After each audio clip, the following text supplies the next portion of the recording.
Are you ready? Hey, think you can tell us what to do?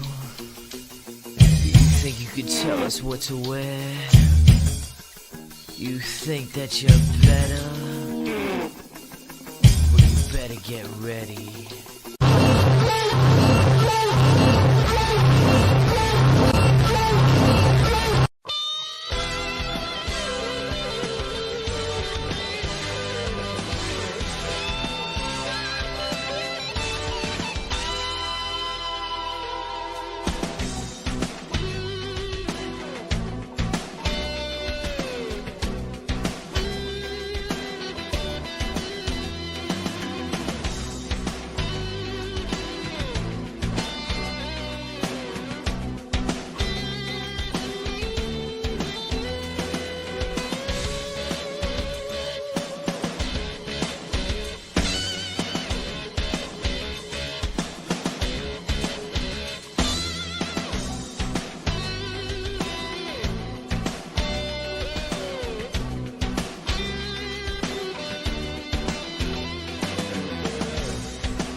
Damn it. There we go. All right. Are we good? We're good, man. Hit it, brother. All right, ladies and gentlemen. Welcome to the latest edition of the Retro Wrestling Revival. It's me, the financial advisor to the Goon, Mr. Brother Martin, with Johnny P here, and we are back with a vengeance. We are back to have some fun, baby, and we are here to do our Monday Night War series. We are at May 19th. May 19th, Kane, of 1997 for Monday Night Raw. We just got done with 2 weeks worth of watch-alongs for the Slamboree. That was fun to say the least. But John, how are you doing tonight? And are you stoked for Monday Night Raw, baby? I'm doing awesome, man. I'm ready to roll. I'm here to watch some Raw. I'm excited, man. It's been a great weekend. It's been a great start to the week today. I am pumped to do this tonight. I'm happy to be here. It is going to be a good time. Hello, Mr. Lawrence from Brisbane, Queensland, Australia. Wonderful to see you out again, man. I remember you from a few weeks ago. It's great to have you back. Good day, mate. Yep. I hope all is well in the land down under, my friend. And Brother Martin, how you doing today, man? You doing good? I'm doing fantastic, and I am so stoked to share this. Okay, first off, I'm going to give you a clue.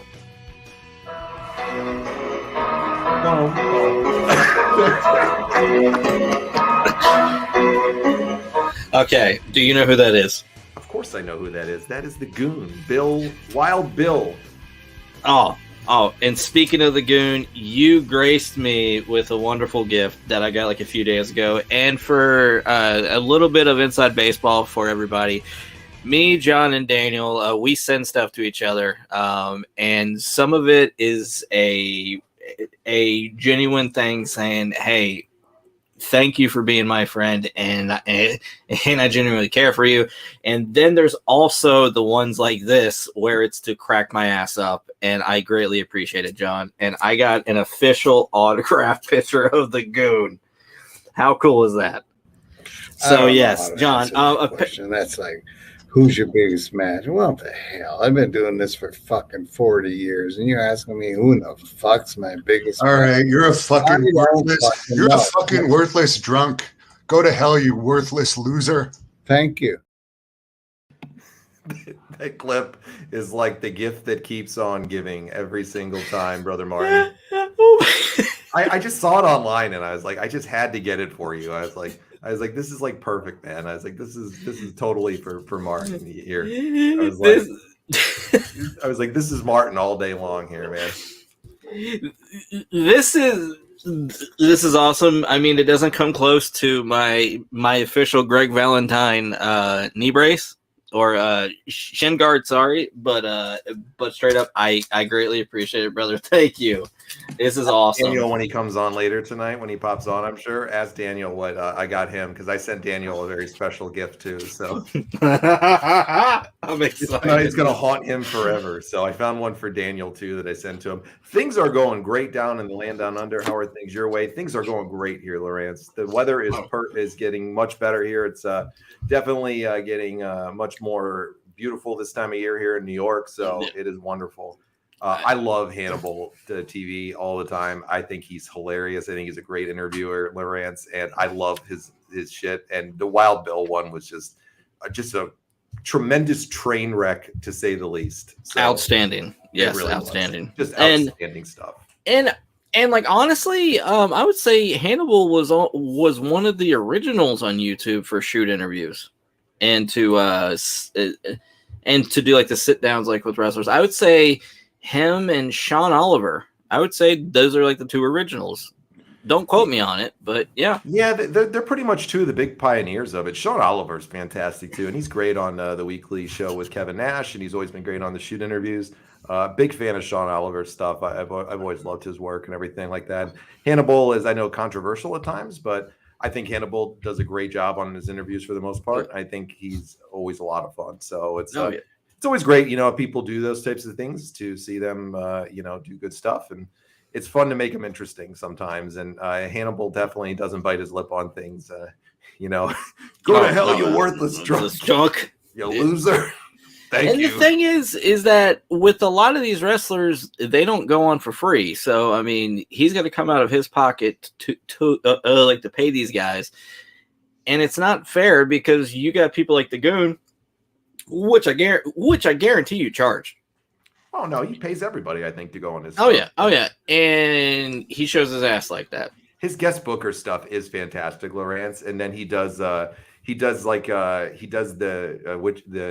hoe bag. No, he does a hoe bag's funny too, but which wrestlers are dicks, he'll interview a wrestler and he'll quote off different names. Dick. What a dick! Yeah.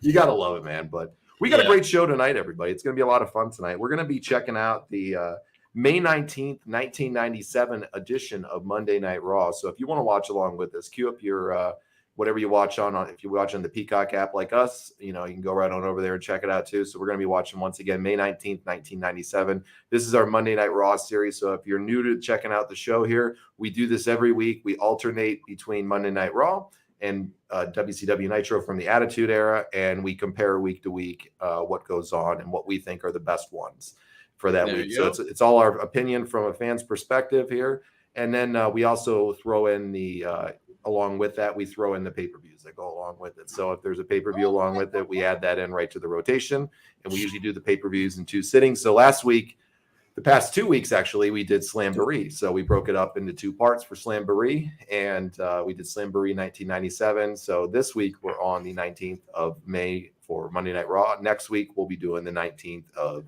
WCW Monday Nitro. So we alternate them every week. That's what we do here every Monday night. Chris, this is going to be an interesting show tonight. You ready to hear the card? Yes, brother, I'm excited. Yes. All right, so we are from my least favorite state in the United States. It's they're going to be in Alabama, so they're from Mobile, Alabama tonight. Well, Rainbow, Alabama. Exactly. I'm sorry to the folks in Alabama. I just don't like Alabama. I spent 8 weeks there when I was in the military, and I fucking hated it. Well, I'm technically a Southerner now. And I could say this, Alabama's a shithole. I'm sorry. I find it to be, but if people who live there love it, great. More power to you. When I was there, we literally had a tornado warning, we had snow, and then we had 90-degree weather all rolled into about 8 weeks. So I was totally just over it. And it was what it was. But that was, I always say with Alabama, if you live there and love it, great. I hate it. I think it's terrible. And I've been to almost every state in the United States. Binge is what they watch on. In Australia, we have Binge, which is our Peacock. No longer have the WWE Network. Really, man? Really? It sucks you don't have the network out there, Lawrence. Daniel is here, Monday Night Raw. Daniel, I was telling Chris I got you a fine piece of memorabilia, too. He just showed off his goon piece that I got him. And Daniel got a very fine piece as well. So this beautiful goon piece. Daniel's been sleeping with what I got him right next to him, cuddled up because it was so important to him, I think. That's so nice of you. Yeah, he loves it, man. He really does. So maybe he'll chime in on the comments and say what it is I got him. I like to torture people a little bit when we get them stuff. But here's the show tonight, Chris. So the show tonight is going to be the opening match is going to be Triple H, Hunter Hearst Helmsley with Chyna is taking on Crush in a King of the Ring first round match. All right. Crush, brother. Shaka bra, brother. Shaka bra. Shaka bra, brother. All right. Next match is going to be Bob Holly. I don't know if this is Sparkplug Holly still, but Bob Holly is taking on Owen Hart in a match. That could actually be really good. Maybe. We'll have to see. We got Scotty Taylor, who I think is going to be Scotty Too Hottie. It is. If I remember. Okay, yep. So Scott Taylor is taking on Leif Cassidy, who is, of course, Al Snow. And that's going to be a match. Then we got Rockabilly. Rockabilly's here again. They're really trying hard to get this shit over for some ungodly reason. And Rockabilly's here to take on Goldust. And Goldust has Dakota, Runnels, and Marlena in his corner. Isn't Dakota a baby at this point? Yeah.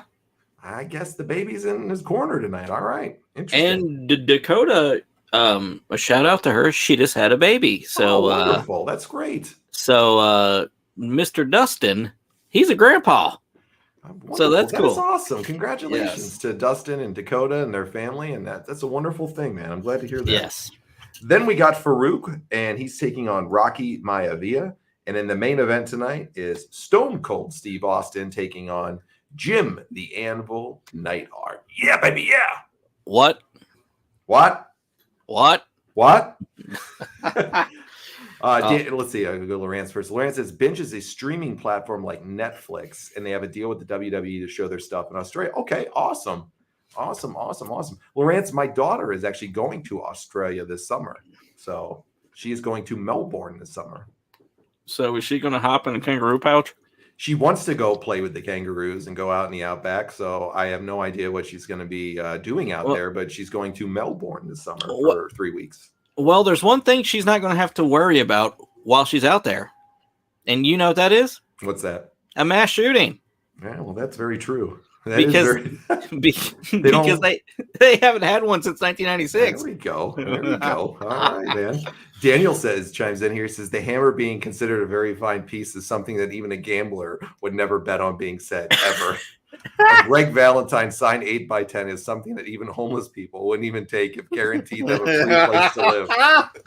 Yes. Neidhart's already working on his sayings tonight. Stone cold. And Lawrence says, love Al Snow's guest booker. I believe he currently runs OVW. He does. You know, Al Snow is one of the most entertaining guys to listen to when I catch some of his stuff. He is hilarious. Yes. I absolutely think the world of Al Snow. I love to hear him break down the business to like his trainees. Yep. And like those videos, absolute phenomenally. Very few people have a better mind for the business than Al Snow. Yeah, he's got a great mind for it. Lawrence says Melbourne should be a lot of fun for her. Yeah, she's excited. My sister-in-law lives out there, so she's going to go out and see her aunt and uncle out there for a few weeks and stuff. So she's excited for it. I mean, what kid wouldn't want to go on a great trip to Australia? Australia is just an amazing spot. So maybe one day I'll get myself out to Australia on my travels across the world, but who knows? You ready to roll, though, onto some Raw tonight? Yes, I am. Hold on. Hit me with it. Do you even know what day it is? May 19th. Oh my God! You gotta be kidding me! It's Kane! That's next year, right? May 19th. No. May 19th. That happened in 2005, 2006.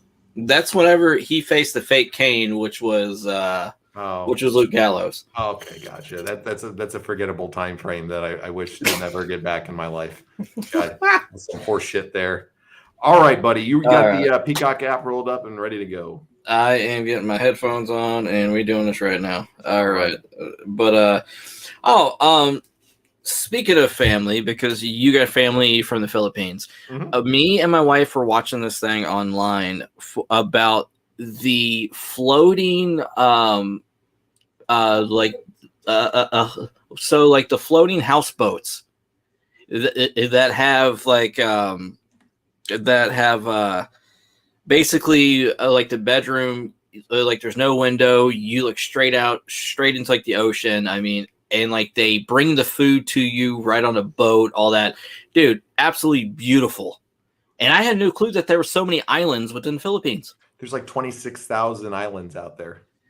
I had no idea. It's an amazing place, and I suggest to anybody out there, if you ever get an opportunity to go to Asia, go check it out. The Philippines is a beautiful country. It's gorgeous. It's dirt cheap. If you like the water and you like the ocean, it's got some beautiful places to go out there and things like that. I like the ocean. I like to see new places, so I would suggest going to it any day. I really want to go to Australia, though, or Lawrence, but I could do a whole travel show on my own one day to talk about traveling and stuff like that. So he says popular. Yeah, you guys are a big popular. Wrestling is super popular in Australia. There, lots of history, lots of different things over there. I know WWE that did that big show over there a few years ago, and I'm sure they'll want to come back because it's a huge place and market for them out there in Australia. And World Wrestling All Stars. That was a woo. All right, buddy. You ready to roll? Yeah, brother. Let's rock. All right, everybody. So if you want to watch with us, once again, go to Peacock or Binge in Lawrence's case here, whatever you watch on, and go look out for the May 19th, 1997 edition of Monday Night Raw. We're going to go with it right now. Chris, let's go in 5, 4, 3, 2, 1. Hit it. All right. Here we go. All right. In 90 countries and 70 languages, the World Wrestling Federation, the worldwide leader in sports. Dude, I love this intro. It's awesome. Poor Brett last week in his wheelchair and the harassment that he took. It's just wrong. They don't appreciate the legend that is Bret the Hitman Hart here in America. Absolutely the greatest technical wrestler in the history of the business.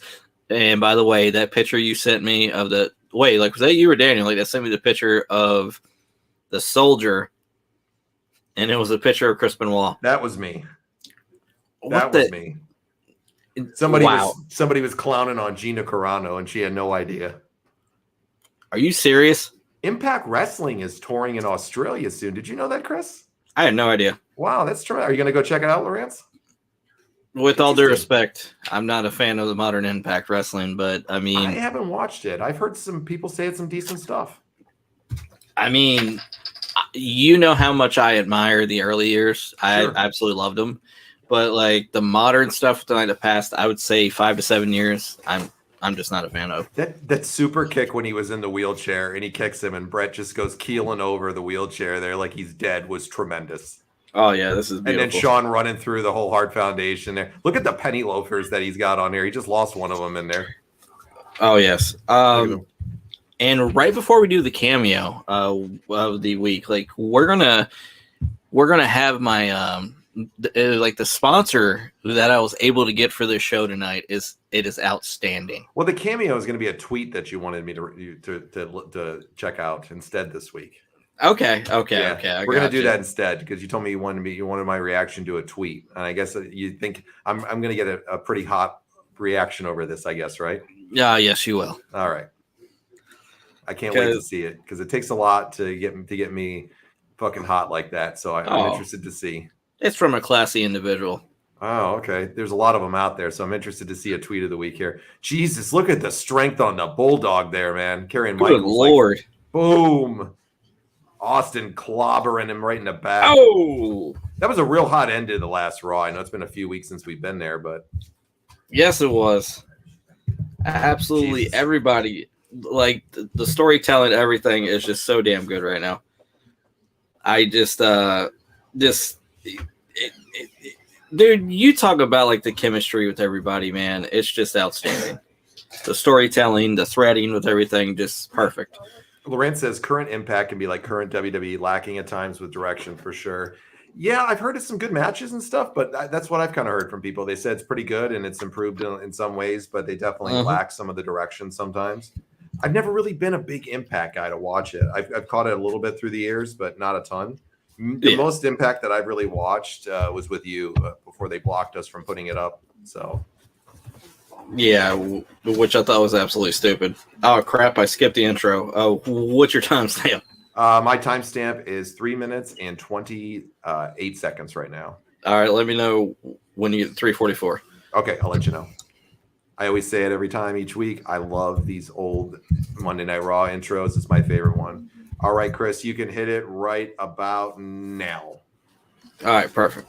Got some pyro going off. We're here in Mobile, Alabama. Let's see if the Mobile, Alabama crowd ranks up with Omaha and what was the other one there? Wait, hold on. Saginaw and Omaha. Omaha's number one. Saginaw. Ooh, okay. They're looking interesting already. All right, but it's still way too early to decide this right here tonight. Oh, we'll see. Yeah, I'm not a big fan of the current pro wrestling either, Lawrence. That's why we do this show, man, because we're fans of the old school stuff. Now, I will say this while we're getting started here on Raw this week. I really enjoyed a few of the matches on Backlash this weekend. I had a few minutes to check out the end of the show, and I got to throw it out there. It was some pretty decent stuff. Outstanding pay-per-view. See, Daniel says they tried to recreate the old Raw intro, but they couldn't shoot the guys fighting in the ring. Dominic Mysterio entered, and they all hauled it. You gotta love what Dominic Mysterio is doing. This kid is tremendous. The heat that he gets week after week, I just love it, bro. Oh yeah. Like without a doubt, Dominic, I would have to say top 3 heels in all of wrestling right now. He's tremendous. And you know what? Looking at this guy right here, Stone Cold Steve Austin is out. There will never be another Stone Cold Steve Austin in this business. No. Not even close. Without a doubt. What kind of shoes is JR wearing? Look at his shoes, Chris. Dude, those are Jordans. Are those Jordans? Yes, those are Jordans. Jordans, slacks and a cowboy hat. That's pretty fitting. Yes. By God! It's Stone Cold, baby. Yeah, Cody Rhodes and Brock Lesnar was a great match. The Bad Bunny match versus Damian Priest was the best match on the card that I saw. Outstanding storytelling, and like the two things that I loved, it was Carlito's return and the crowd. Like the crowd made the show. Crowd was phenomenal. Yes. Crowd was phenomenal during that show. They were just super hot. It reminded me, the crowd, of a lot of the Attitude Era stuff when they really got hot here in the Attitude Era, and they were just going berserk for some of these things. Oh yeah, they were just an electric crowd in Puerto Rico, and these international markets. AEW, it could be really, really good for them out there in Wembley. I think they're going to get themselves a really good reaction out there, because these international markets love when they get an opportunity to have these shows out there.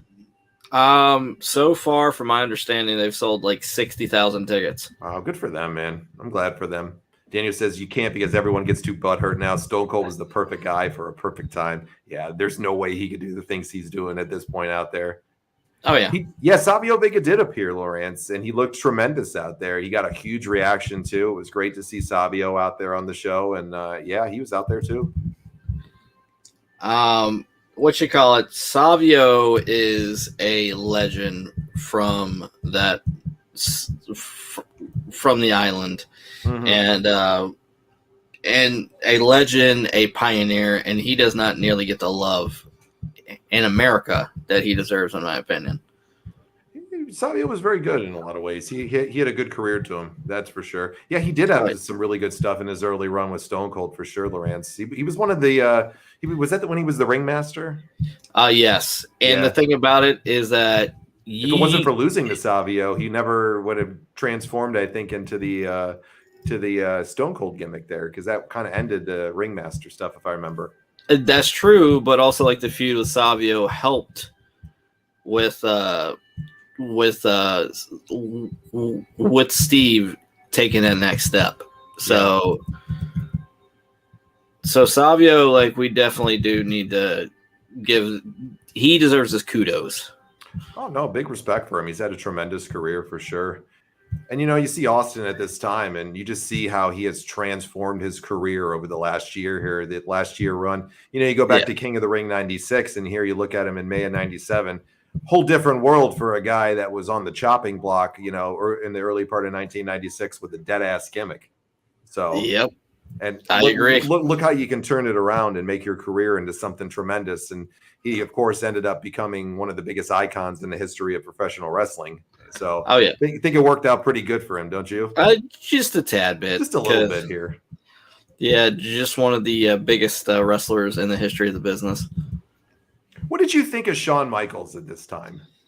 I thought Shawn was fantastic at this time. Shawn was on fire, and that he was finally being who he was and who he is during this time. And I love it because the whole boyhood dream, babyface, white meat babyface crap, that seemed very phony to me. So whenever Shawn started to really shed his skin and be this character, I thought he became better. What about you, John? I agree. He was definitely going through some personal issues at this time and wasn't the best guy to be around, as he said and other people have said. But, it was who he was, and that's why it worked so well for him, because he was, being who he really was. And I always say it, when you play a character very similar to what you really are, it works out well for you, because people like authentic and they like original, types of personalities. So 100% loved it. Yeah, Savio stuff. I think he's still with MLW, if I remember correctly, Chris. Yes. Savio is actually, as far as I know, one of the he is one of the backstage agents, and he helps with the younger talent. I think he still gets in the ring too. I do not. Time. I assume. I mean, he still gets in from time to time here and there. I mean, he did really, really good the other night. So, yeah. So they're setting up right now for next week, Owen Hart and the Bulldog versus Shawn and Stone Cold, that they're trying to set up. So it's going to be interesting to see that play out next week. It's a pretty big part of history here. Hey, Chris, take the reins for just 1 second. I just got to grab one thing. I'll be right back. All right, ladies and gentlemen, we're going to have some fun, baby. John will be right back. So I hope everybody's having a fantastic night so far. We got Stone Cold in the ring, and they're trying to separate them, because this is the thing, guys. You got a lighter, and then you got a stick of dynamite, and you put them close together, and it's going to cause a huge explosion. So you got to separate these two from exploding, baby. Combustible elements. Isn't there MLW suing WWE? Interesting. Honestly, I do not know, Lawrence. I have no idea. That's a really good question. But I got to give a shout out to Major League Wrestling. They're doing their own thing. They're a true alternative to the WWE, and I respect that. And Daniel says, two guys teaming that don't like each other. That's different. Oh yeah, strange bedfellows. I think that's the correct term, Daniel. So yeah. Oh God. So Stone Cold and Shawn, they're going at it. They're beating each other like government mules. By God, government mules. And it's the thing. I mean, they hate each other, but they have a common thread, which is the Hart Foundation. I don't think a lot of people like Shawn Michaels backstage at this point in time. So I think some people probably took a good opportunity to maybe take a couple of stiff shots at him sometimes and get in the ring, because he was probably such an obnoxious ass to be around. Oh yeah, I agree 1,000%. Combustible elements. JR in the ring thinking about some barbecue sauce. That is a real combustible element. JR's BBQ. He's still doing it, isn't he? Yes. He's got a website, jrsbarbecue.com. I'm gonna have to order some sauce there from good old JR. I'm not a big barbecue guy, though. Are you? I am, and it depends. And now if it's on ribs, I will definitely check it out, and I will definitely eat it. But normally, no, I'm not a big barbecue guy. You? Never got into it. Never got into the whole barbecue gimmick. That's just me, though. I'll eat it, but why not?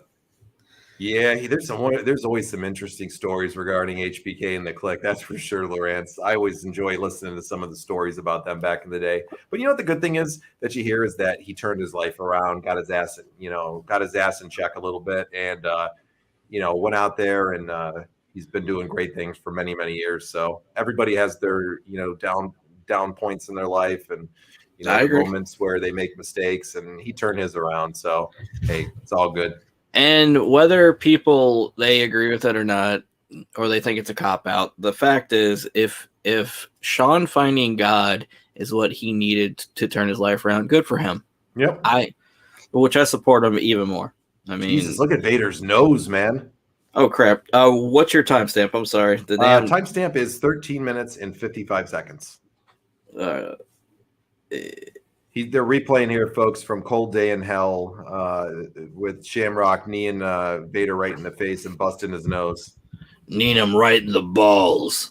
At this time, though, Vader was probably one of the toughest guys backstage, and Ken Shamrock was the guy that legitimately could have kicked his ass. So, without a doubt, Shamrock, absolute madman at this time. Yep, absolutely. Buffalo wings, absolutely a favorite of mine too. I'm a big Buffalo wings fan. Oh no, it's Buffalo. Okay, sorry. Oh. All right, here comes Triple H because unfortunately Vader could not participate in the match. So Triple H gets another opportunity because last week he was beat in his match. I think he took on, was it Goldust? Yes. I think it was Goldust. Hold on. Did Vader? No, it was Vader Ahmed won it. Okay. Yeah. Daniel says Hunter gets another chance after waking Ahmed up last week and getting beat. They could have given the shot to a young buck like Salvatore Sincere. Oh my God, man. Sincerely, man, absolute stud muffin. He's still performing on the indie circuit. What? Yeah, Tom Doesn't Brady. Does he do like the Patriot gimmick? He does like about 12 gimmicks, and none of them probably get over. So Vader was a monster back in the day, that's for sure. Lawrence, he was something. And he smelled like something from what I heard too, with the stories about him not washing his ring gear. Look at Gerald Briscoe, Mr. McMahon. Mr. McMahon, I'm gonna kiss your buttocks, Mr. McMahon. We want to avoid any legal recourse, Mr. McMahon. Mr. McMahon, your butthole tastes delicious, Mr. McMahon. Master McMahon. I'm so glad when they get away from this Hunter Hearst Helmsley shit here and soon. He was too good. He was too good to be stuck in this awful gimmick. I'm going to do the Tom Brady tour. 50 states, 50 people in the crowd total. It's his retirement tour. Come on. Speaking of retirement tours, did you hear that Goldberg wants to do a 4-city retirement tour? What? So who's going to sponsor it? He wants to self-promote it. Have fun with that. I was waiting for your reaction on that one. No one, give me a fucking break. Yeah. He might have a couple thousand people show up total. I don't think I think it'd be a huge monumental failure. That's just my opinion. And it's no disrespect to Goldberg, but I don't think so. I just don't think that's going to work. But hey, if he can do it and make some money off of it, great. Did they have a semi-shoot style match in Japan going blow to blow? I don't remember, Lawrence. I don't know. They might have. I definitely could imagine because both of them were pretty big figures in the Japan wrestling and pancrase scene for Shamrock as well. So they probably did have some type of match like that. Vader was always over there, and so was Shamrock. He was always going back and forth. And they didn't drug test over in Japan, so Kenny was definitely over there because. Yeah, Kenny liked to hit the sauce a little bit, hit the juice.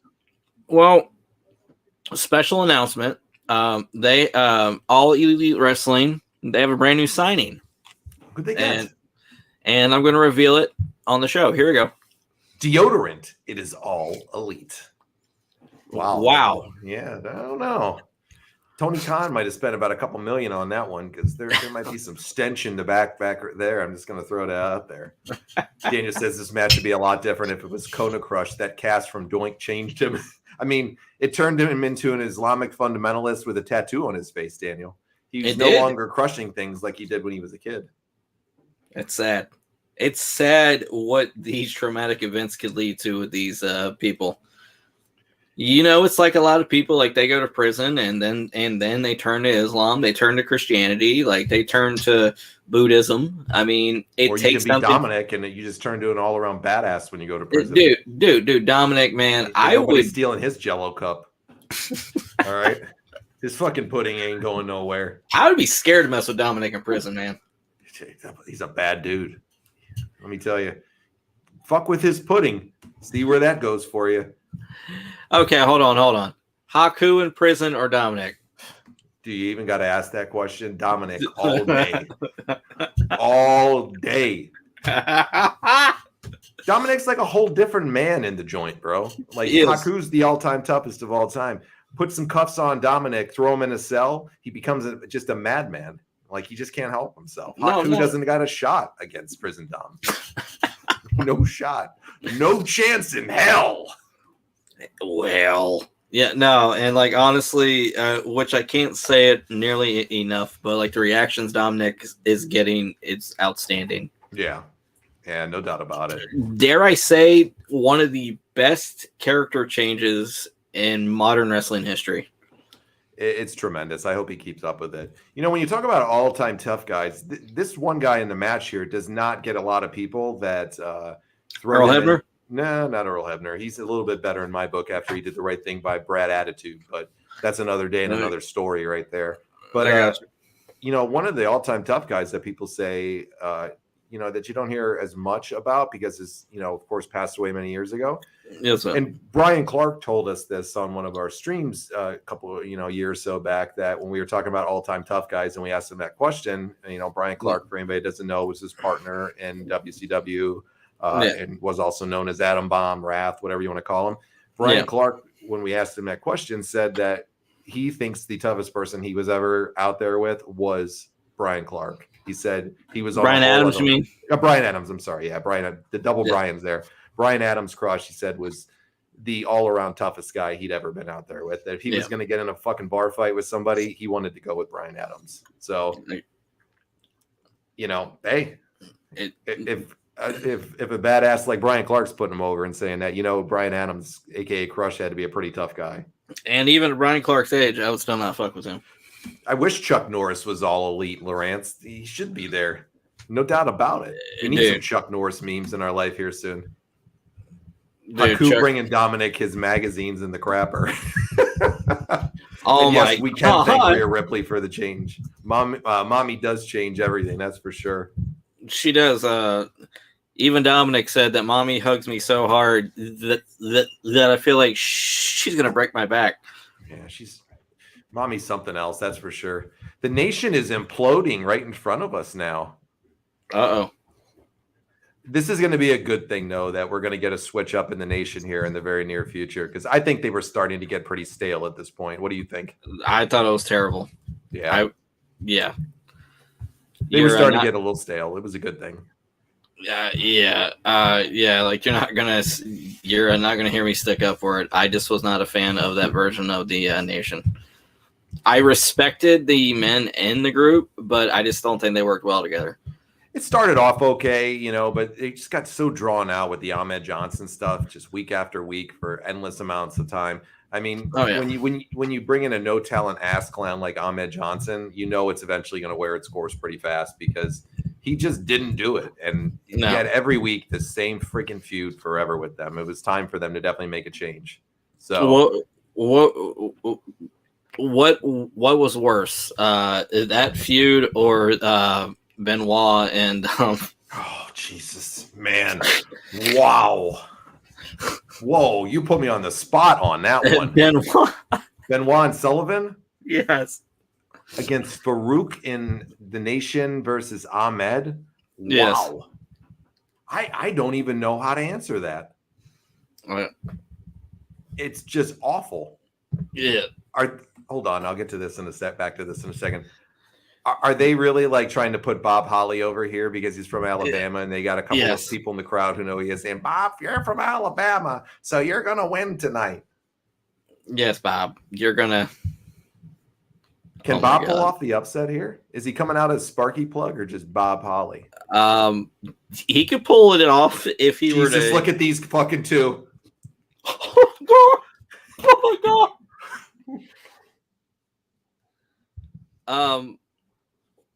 Oh my god! Oh my god. This is tremendous. This show automatically gets a thumbs up. Oh my god, did you hear Jerry Lawler? Yes, I heard him. I love it.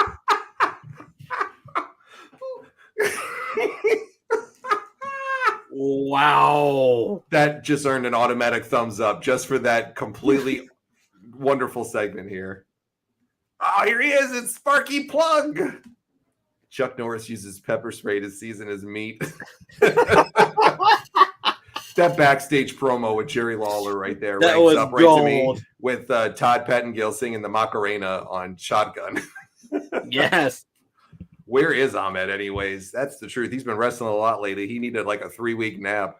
Hardcore Holly and Al Snow beating the absolute shit out of each other in hardcore matches. Yeah, they definitely had some fun things. You know, Bob's another guy that they say is an all-time tough guy in the business as well. Yeah. Bob's prick, yes, but tough guy, yes, too. Bob's book I really like. Did you? Was it any good? Yes, it was fantastic. Okay. There's some wrestlers that were not fans of his certain comments of his, right. but you know Bob's a straight shooter. That's for sure. The Dana says this music of Sparky Plug can motivate just about anything except for his career as Sparky Plug. Oh. I love the story about how Vince gave him the race car from, you know, the stuff that they would do. And he ended up giving him the race car and he had to sell it to him. He says, I'll sell it to you. He says, $100. He says, I'll just take it out of your paycheck, and gave him like a $30,000, $40,000 race car for $100. Yeah. And he said that I've heard this story from Bob, and Bob said Vince never even took the $100 out of his check. Of course, he was just trying to be nice. Man, Bob's taking it to Owen here real fast. Could we have an upset coming up here? I think we can. If he pulls off this upset, that would be a pretty big upset because he was dying here, a Sparky Plug. This was right before the new Midnight Express. Chuck doesn't turn on the shower. He stares at it until it starts to cry. Yes. God. Look at Anvil, man. Anvil is sweating. He just walked to the ring once, and he's fucking dripping. Look at him, bro. He looks like he just got out of the friggin' shower. That ain't baby oil on him. Do you know why? It's because he just thought about Chuck Norris, and it scared him. Man. No doubt. Chuck, Sonny would have had a gimmick true to hers. It'd be Sparky's outfit, but orange and jumpsuit version. Oh, I don't know what Bob's doing these days, Lawrence. You know, did he go back to race car? I don't know what he ended up doing with himself after wrestling. Do you, Chris? What did he end up settling on? Bob was a welder, and he got paid so little by the WWE at certain times. He actually was working as a full-time welder between wrestling gigs. Interesting. And then after he retired, he worked the independents, and that's the last I heard of him. Gotcha. He stopped taking steroids. Yeah, I'm sure he's probably still in great shape, though. Oh, yeah. I would bet that. People always say he took it so seriously with his health and nutrition and everything like that, that he would literally eat the same meal and prepare stuff ahead of time, and boom, he was just always locked in and focusing on his himself and his physical physique or his physique and all his physical fitness and everything like that. So yeah, the NWA invasion of the WWF, that was a time a lot of people wish they could get back. I think too, Lawrence, that was pretty bad. Oh yeah, God. Oh God, yeah, it was. Brett said he had to talk to Anvil real quick, and an hour and a half later, he finally got to the point. Oh God!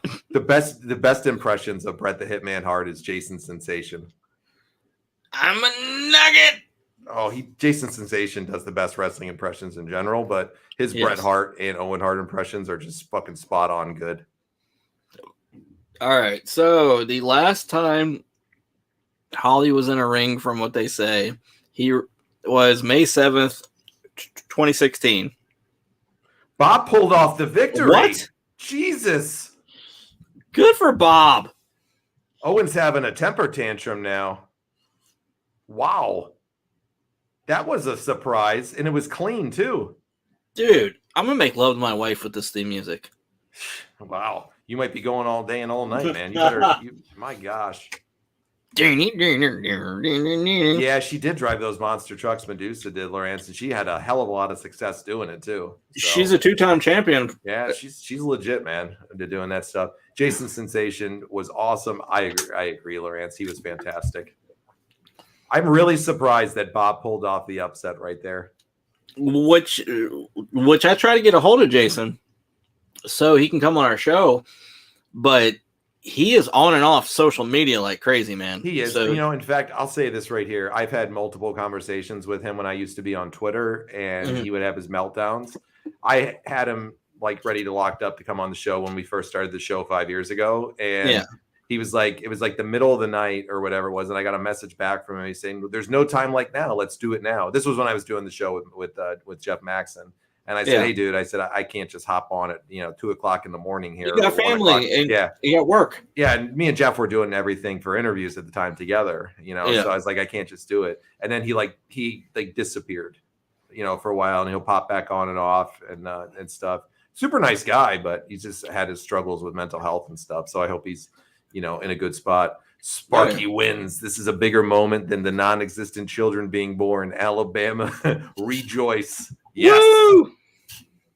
Oh, we got a little Undertaker vignette here from last week. What did you think of Undertaker's promos, Chris? Did you like him as a promo? I did. Yeah, he was good. He knew how to deliver. He was similar to Jake Roberts to where he didn't have to raise his voice. He spoke in like a serious, stern tone. He got his point across, and he brought you in, and you paid attention to every little thing that he said. In his character, him being in character, just very believable. Sonny's got a super soaker here because they're the obvious sponsor for some stuff they got coming up here. And Corny's going to her room. Do you think he's going to get soaked by her super soaker? Yes. Is he going to squirt from that? Literally? Look at that. Yes. Okay, I'm going to leave those comments alone. Look at Jim getting doused with that right there. Wow.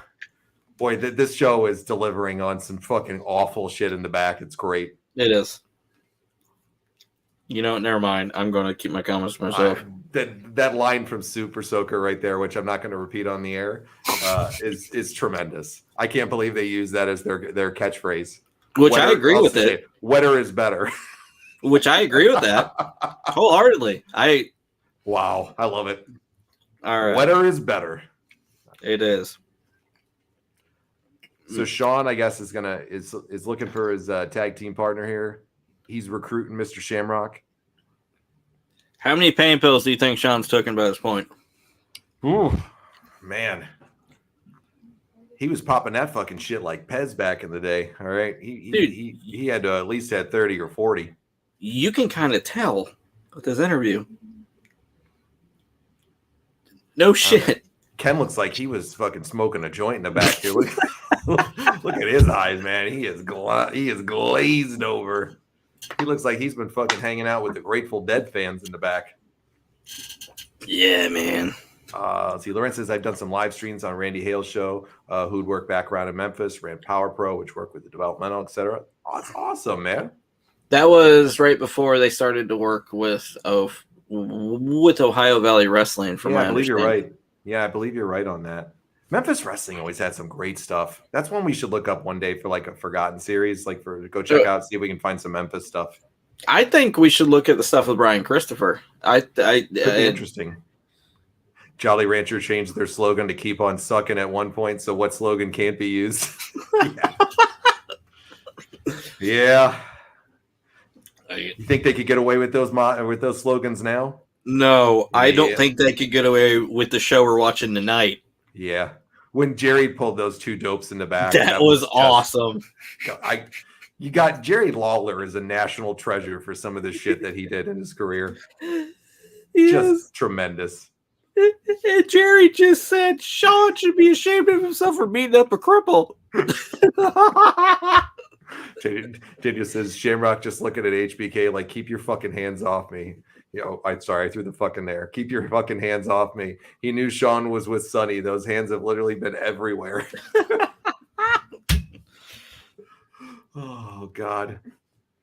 These Mankind vignettes are pretty hilarious shit here too. With JR narrating it. Yes. What takes a man to want to mutilate his body? You know Vince McMahon probably wrote these vignettes. Probably, yeah.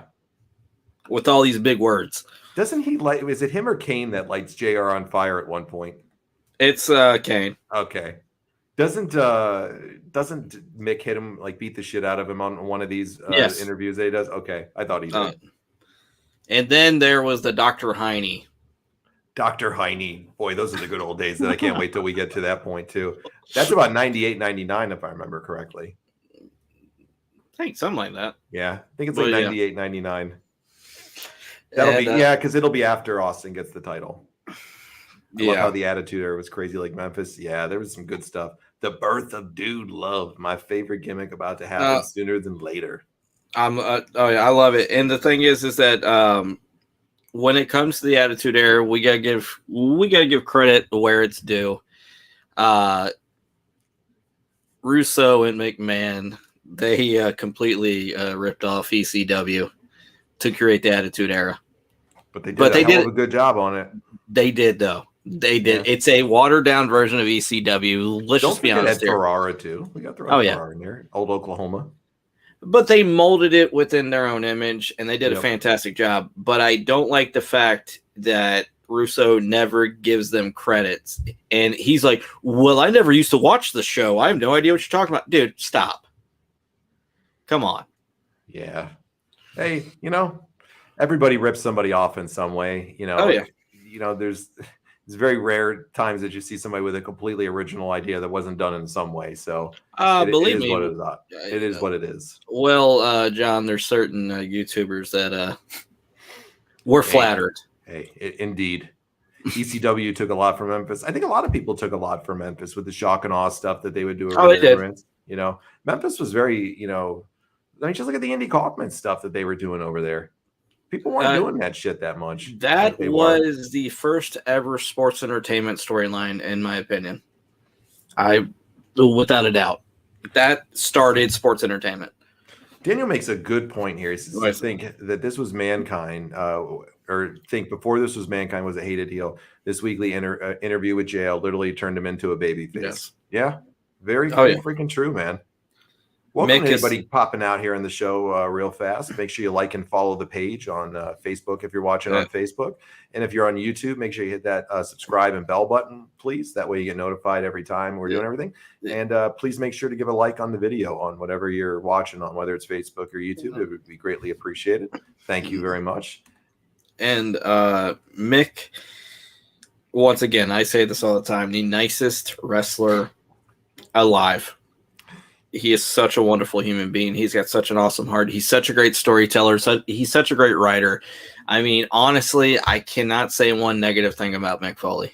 He's this is great, Chris. He goes, Dana says, Greg Valentine never copied off anyone. God knows no one would want to take anything from him. Yes.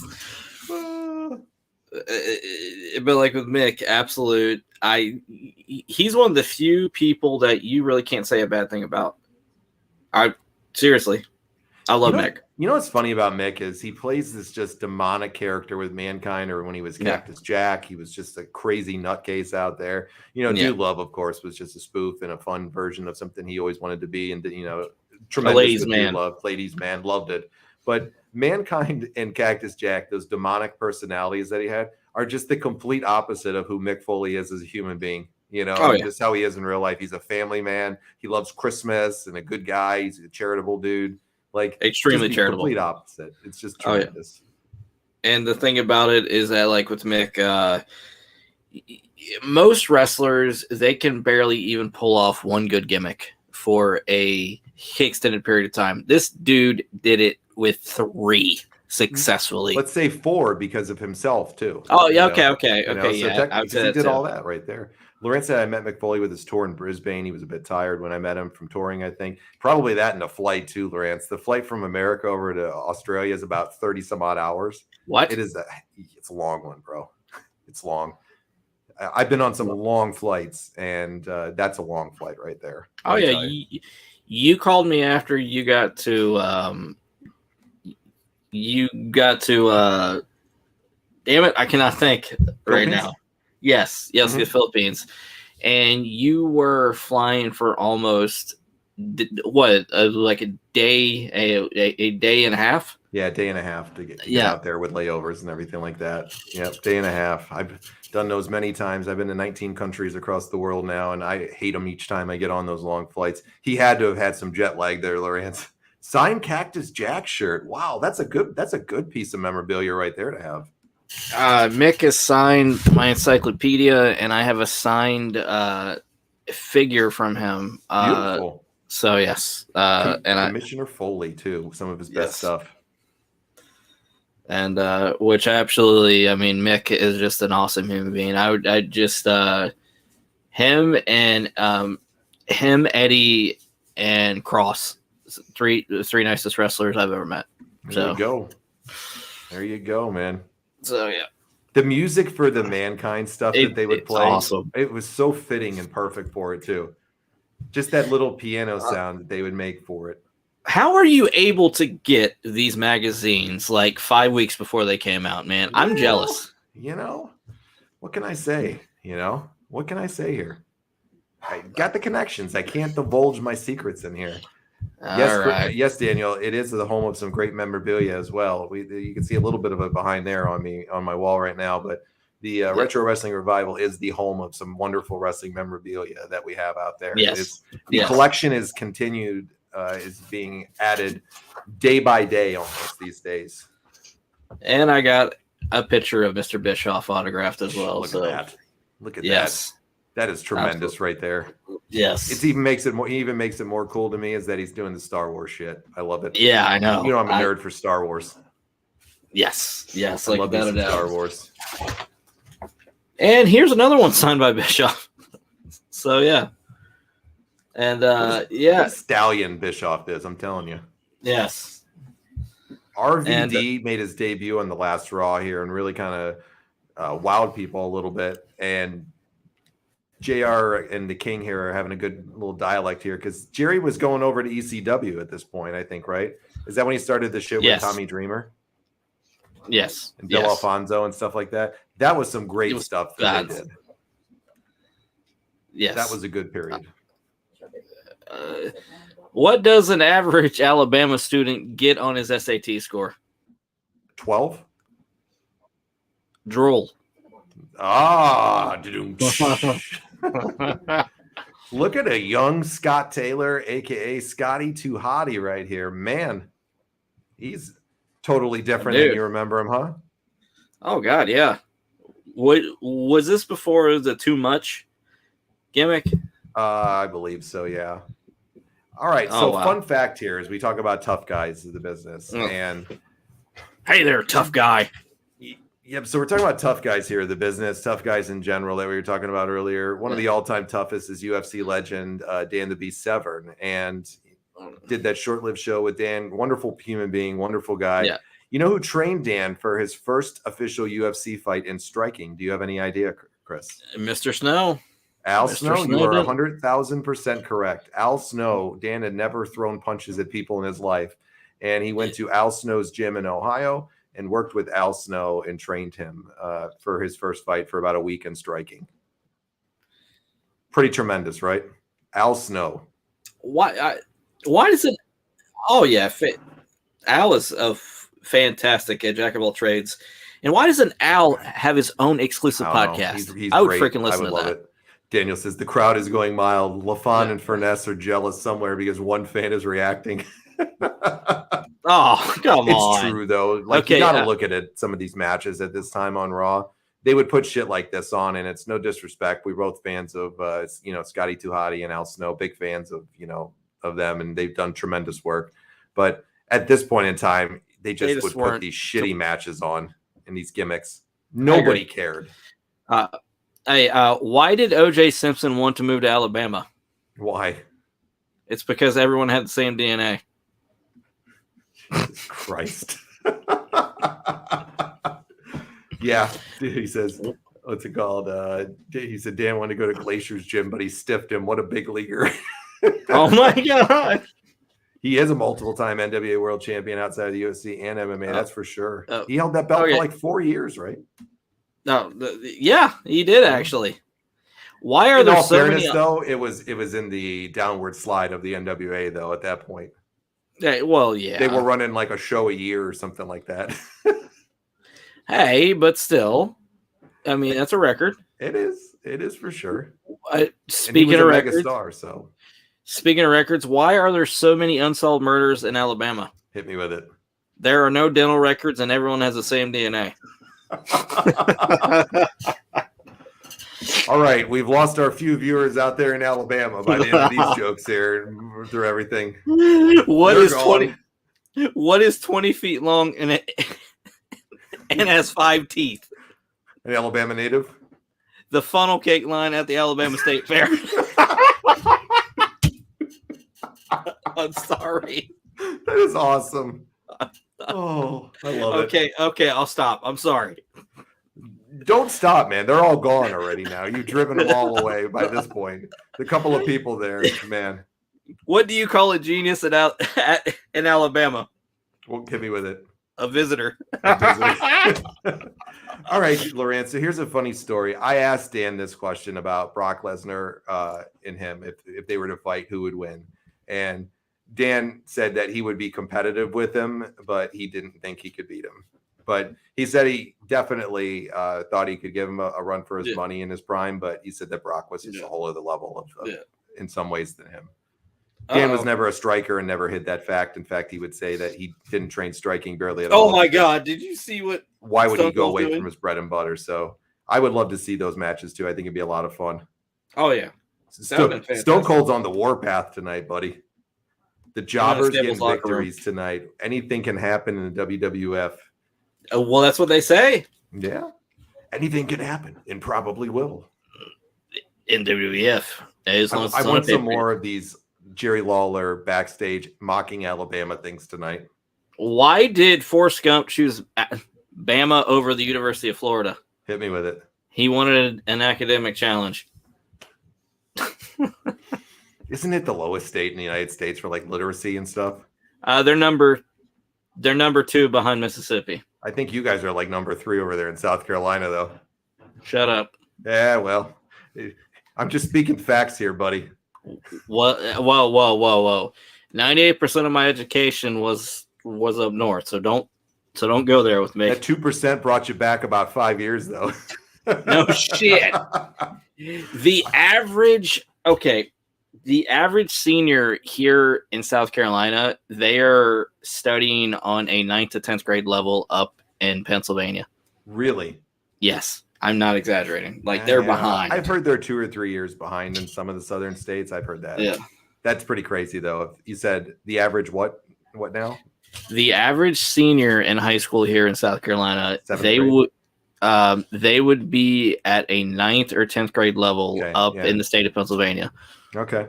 Yeah. I mean, but hey, we got plenty of guns here. Hey, you got guns, but no brains over there, right? I mean, hey, we got guns, and we love to tell women what to do with their bodies. Hey, so yeah, it couldn't come any sooner to move out of there, huh? Yeah. Oh yeah. Hey man, I'll say this though. On all jokes aside, I do like South Carolina. I lived there for 2 years, and I enjoyed it. It's a beautiful state. I'll be honest, it is. I thought the people were very friendly and nice. No doubt about it.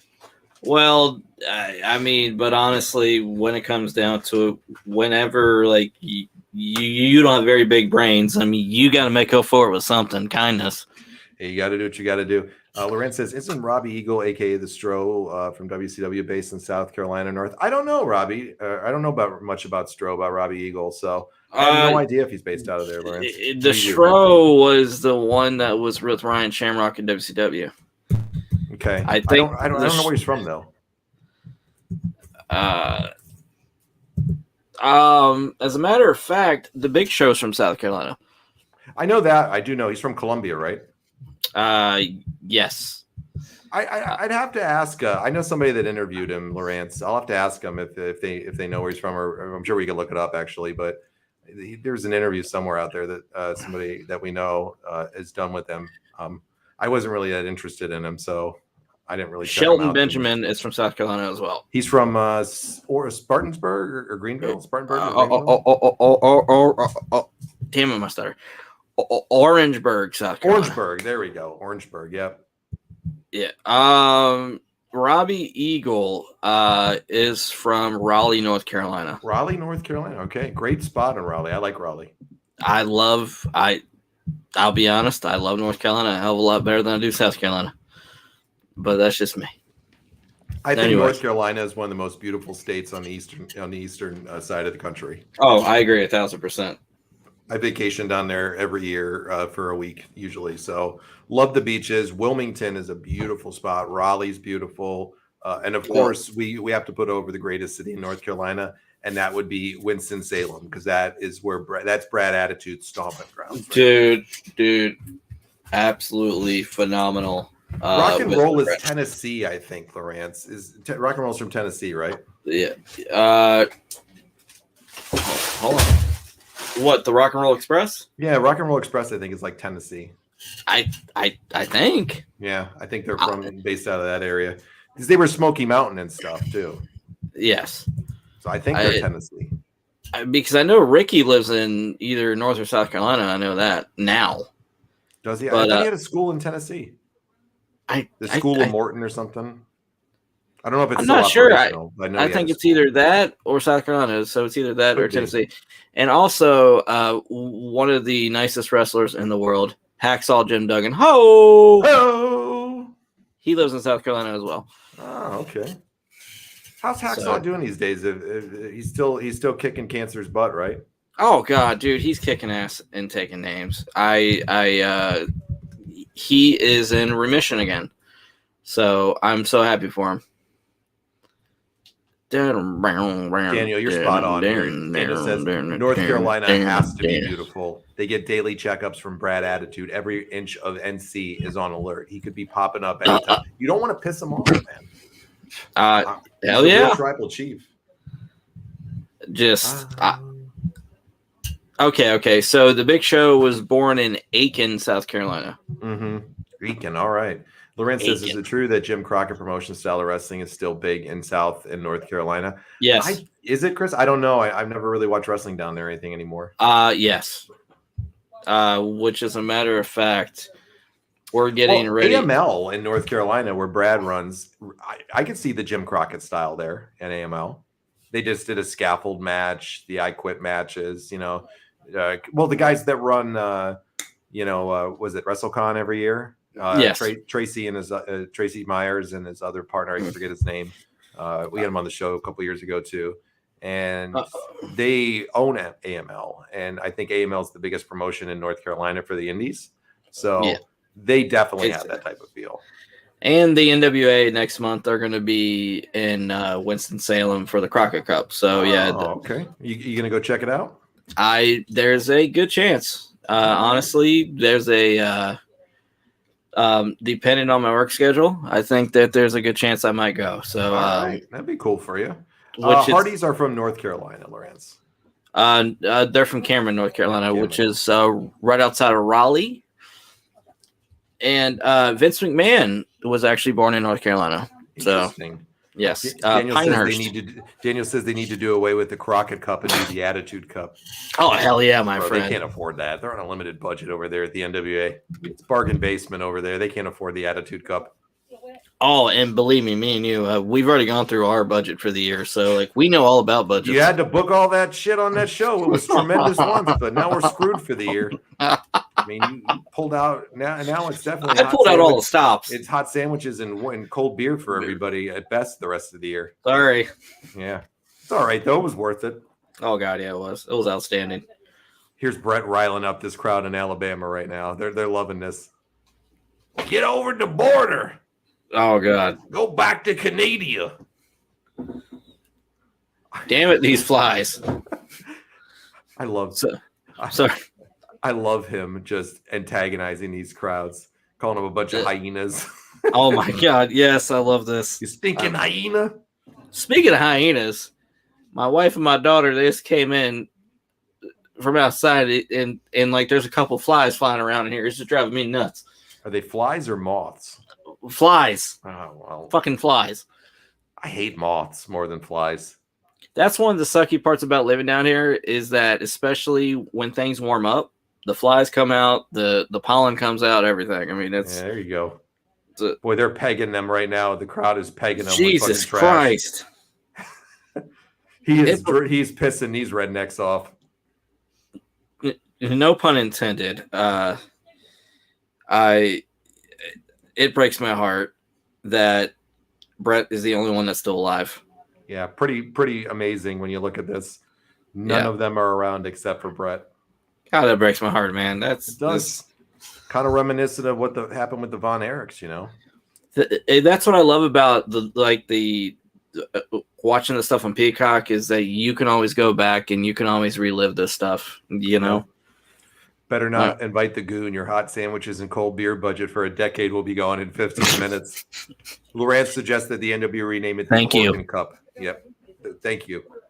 The Corgan Cup. I put the Corgan Cup on there. Which I think Corgan spent all his budget on Tyrus. So yeah. Jesus, that's bad then. That guy's got more fucking money than he knows what to do with, all right? He's making money fucking by the tons with his band for all these years and their royalties. He's never going to hurt for life for the rest of his life. He's never going to hurt for money. Which, mind you, Billy earned it, okay? Absolutely. And he's a smart businessman too. Oh yeah. This is like which it's a passion project for him. There's no way the NWA can be drawing money. There's no way. No. Can you see it? No. Yeah. And if he is drawing money, it can't be anything significant. But I don't know. I don't work there and I don't run the company and I've never owned a wrestling company and I'm not a businessman to the success levels of Billy Corgan. So, maybe he is drawing something and I just can't see it. Whenever you go from YouTube to, I think it's Fight TV, back to YouTube, that tells you something. I think it's because he wasn't turning over anything on Fight TV because no one wanted to pay for it. Yeah, I'm with you. I didn't see that as something he was going to be successful at, but hey, you never know.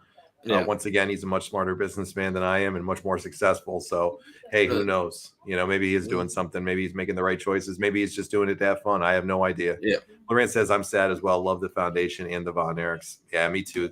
Von Erichs anybody that's watched the show for years knows my love of the Von Erichs and how much I just love the old world class days and stuff. And I would love to do some watch alongs for world class. Yeah, we could definitely find some stuff. There's some good shit out there from world class. Daniel says, forget Tyrus as champion. Give me Jinder Mahal again. Drop the virus known as Tyrus and don't hinder the Jinder. I mean, amen. If he brings Veer in his corner there, they're taking over. Veer Mahan is an absolute He's coming back to Raw, brother. What a fucking star. What's going to last longer, his return to Raw or Hillbilly Jim's speech? You're hitting me with these questions I just don't have answers to tonight. All right, it's Monday. My brain isn't working that far along yet in life. These are some difficult questions. I'm telling you. Well, you do work 3 jobs right now, and starting next month, it'll be what, 4? Yeah, 4. So business is good, baby. That's what I can say. Business is good, booming. But it fries my brain real well when business is that good. It's business is a booming, baby. And I'm sorry, Laurent said, my dream is to be a pro wrestling promoter. My hat goes off to Billy Corgan for following his dreams. Absolutely. You got to respect that passion and people that go out there and they work towards achieving what they want. 100%. Well, that's like me. One of my dreams is to have one wrestling match. I just want one. And the last time I had a physical, which was a month and a half ago, my doctor said to me that if you even try it, you are a fucking moron. Yeah. Which sucks. I mean, it's what it is, but it's being realistic. It'd be like me trying to go run a marathon right now. That shit ain't going to work for me. He said to me, he said, Chris, which I respect your dream, but your chances of being paralyzed are extremely high if you were to do that. And I'm like, yeah, okay, I'm good. Yeah, not a smart move there. No. Daniel says you thought NWA couldn't pay for the Attitude Cup. Good luck trying to pay for Veer. Yeah, dude, that's some big money. Wild Bill had some great stuff in WCCW. Oh god, yeah, I did. Yep. Would you drink a beer with Veer? Would I drink a beer? I would drink a keg with Veer if he'd allow me the privilege. All right, I don't even drink, dude. If Veer invites you for something, you go. You show up. You show up. Which I would pay $50 for a lock of Veer's hair. 50? I would. You think Veer's gonna cut off a lock of that for $50, bro? Keep fucking dreaming. What drugs are you on right now? Veer don't do that. I'm on cocaine. Yeah, I'm crack right now. You gotta be to sit over there and think you're gonna get a lock of Veer's hair for $50. That ain't gonna work for you. And bath salts. Yeah. Well, bath salts. Oh yeah. By the way, I'm sorry, Paul Bromwell. I forgot to. Very good. I was just about to say that. When are you going to apologize to him? I think Paul is from Alabama too. I'm not sure, but I think he's from Alabama. Just to throw that out there. Woo! I don't, with Wild Bill stuff in WCCW. God, I'd have to go back and refresh myself on it, but I would assume it was probably the highlights of his career for sure. I would. Would you say that Conrad's one of the few good ones that come out of Alabama? Yeah, Conrad's a very talented guy. Excellent businessman. He knows his shit. He's making just boat tons of money. Oh yeah, he is. That guy's got more podcasts than anybody out there under his umbrella with wrestling, and yet he still makes it interesting for people with all these different wrestlers telling the same stories over and over again. He always finds a way. He's fantastic at it, and so. Okay. When it comes down to it, especially with like the Click This show, do you think that Nash and Sean Oliver they get the majority of the earnings from the show, or do you think that they left at 3 shows? Oh, they did? Yeah, they went off on their own. I did not know that. Yeah, I don't think it was in regards. There was no like beef or anything like that from what I've seen or heard. But they went off on their own, and that's why that thing I was telling you about last week, the ClickThisTV.com that they're doing from. They're doing it on their own now. So, because I'm sure they can make, because they've proven that they're successful enough. His laugh is pretty obnoxious. Lawrence said, "I hate Conrad's laugh." However. Yeah, he definitely it is one of the points for him. I would agree with you. Let's see. Dana says you might have to start apologizing to Veer trying to buy a lock of his hair for $50. Okay. Say sorry to Veer. I'm sorry, Veer. Yeah. We might have to add him on the docket, for the weekly apologies. If you keep that shit up. I'm going to apologize. Sorry, Veer, for my partner here because I don't want to have heat with Veer, bro. I don't want that type of heat. I got Don't you put that on me, Ricky Bobby. Don't you do it. And the thing, oh my goodness. Look at her. She is adorable. Oh my gosh, that's too cute. Yes. Little mini Goldust here. Oh, that's cute. She looks exactly like Marlena. Terry, yeah. Yeah, Terry. Yeah. I don't understand why they're doing this, though. The kid stole the mic from her. I don't know. Oh, the crowd went mild for this one. What is going on here, Chris? Really? What is this? I don't know, but this is so damn cute. This is interesting. But I don't know why they're doing this. I don't know. I love My World with Conrad and Jeff Jarrett. It's a great one. My World is a great listen every week too, Lawrence. Yes. I agree. One of my favorites. Okay, so I'm guessing that you are a part of the 11th Soft Club membership. I am part of the 11 Soft. The reality, my club that I have is the 14 Soft, not the 11 Soft. Okay, I got you. Yeah, for me, I'm the 2 Soft. You know, 2 Soft. All right, at least you admit it. It's fair. You know, 2. Not everybody can be in the 14 or the 11. No. You know how they say 2 sweet for me. 2 soft is for you. Yes. Okay. At least you admit it, man. It's all good. Yeah, it's all good. Lorenz says, really enjoy listening to Conrad and Jeff talk about what went into running TNA and GFW. I agree. Jeff has such an interesting business, perspective on things. And when he breaks down the nitty gritty of all of the stuff that went into putting TNA, Global Force, all the different things in his career, when he talks about his dad's stuff, absolutely remarkable, from the business perspective. He has such a sharp mind for business that you can see. He does. And the thing is that I think the WWE they would have benefited greatly by keeping him. They made a huge mistake letting him go. Just imagine you have Jeff Jarrett, William Regal, Bruce Pritchard, all helping Triple H out. Yes, dude. He's here. Yes, Rockabilly. Rockabilly. Yes. And just imagine if Triple H brought Al Snow in. I'm just saying that. Yeah. Al Snow's way too opinionated for, I think, to go back and work over there. Dude, look at Rockabilly getting down with the dancing from Honky now. Well, boy, Honky's been paying off on him. Look at him. Dude, he's starting to get into the groove. I'm loving it. We need to get him a one piece though, like Honky's got there. Yeah, man. Is there a Rockabilly figure out there, Daniel? Yes, there is. Is there really? If there is, I would love to get one of those. I've never seen it. This Dakota stuff was dreadful. It's not as bad as Nicholas's WrestleMania 34 dreadful, but it was definitely bad. What? Oh my God.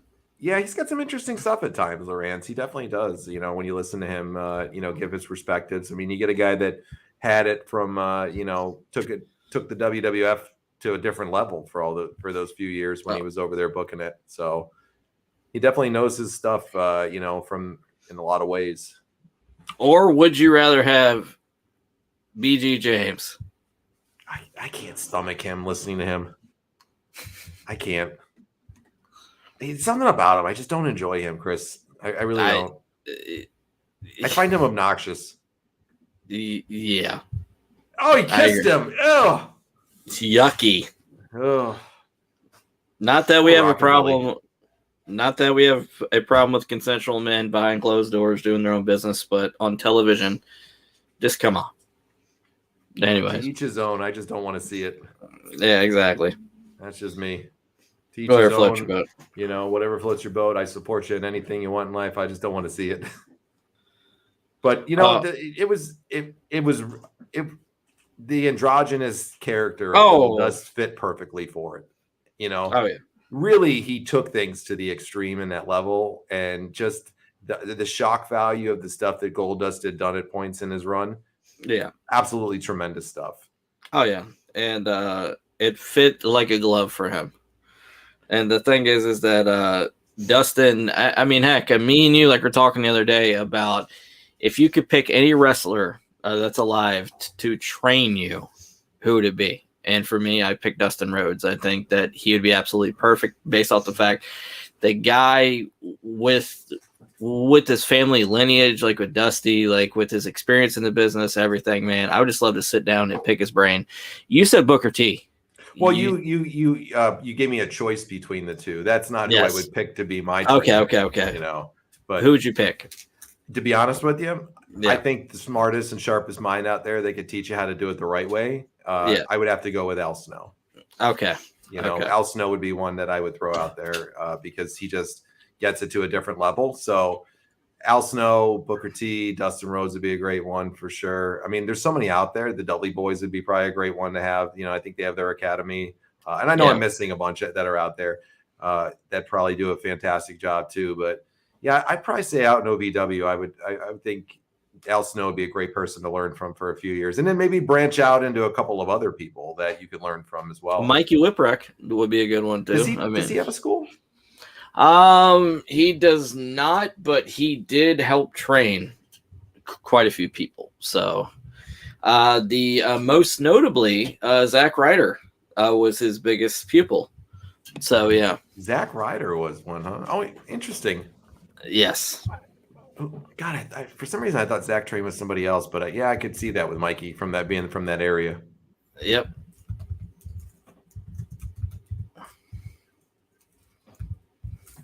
Yeah, there's a lot of places I'd have to think I'd say about Mikey'd be Dreamer would be fantastic. He would be a great one to learn from too. He would be a fantastic one to learn from. I mean, I'm sure the Nightmare Factory is a good one to learn from too down there now for more of the contemporary stuff. I think they're probably pretty good down there. Cody Rhodes' school or whatever. I think Seth Rollins has a school too, but I wouldn't put him up there with somebody I'd want to learn from necessarily. If you want to give buckle bombs that cause broken necks, that's a great place to go. Corny does have some great stuff and knowledge. He's a very interesting character for sure. New Age Outlaws, one of your favorite tag teams outside of the Road Warriors and not into this talk and stuff, etc. Yep, I'm with you. They were great as a team for sure. Just not a fan of listening to them too much. Mikey trained the Amazing Red and the SATs. The SATs were fantastic when we watched them on that show, Chris, from back in the day at Impact. Oh, God, yeah, they were. Okay, so I take it back. Right. Mikey is still training. Mm-hmm. He's training at the New York City Wrestling Connection. Okay. So yeah. How many times has Honky got laid out over the last few weeks with these guitars? About 14 times. Yeah. Jesus Christ. It's like every week there's a DQ for a Rockabilly match, and then Honky's getting laid out with a guitar. Really? All night long, Rockabilly. Goldust is spanking his ass with the broken guitar now. Do you blame him? No. Okay. No, it's all good. We'll let him slide on it. He wants to do it. It's his prerogative, like Bobby Brown says. Why do University of Alabama basketball students use body heat activated deodorant? Hit me with it. Because it's the closest they will ever come to getting a degree. Oh, Rockabilly won too. Yeah, they're really trying to just let anybody win tonight. Yeah, this has got to be like the Jobber Fest tonight to win. Yeah, a cold beer. Ahmed, Chris. Yes. Hold on, we got to pay attention to hear what he has to say. He looks like he just woke up. Dude, he's extra fucking grumpy in this backstage promo. Yeah. What'd you wake me up for, McMahon? I worked 3 minutes last week. You son of a bitch. No, you're going to give me a raise now. Ooh. Oh, my God.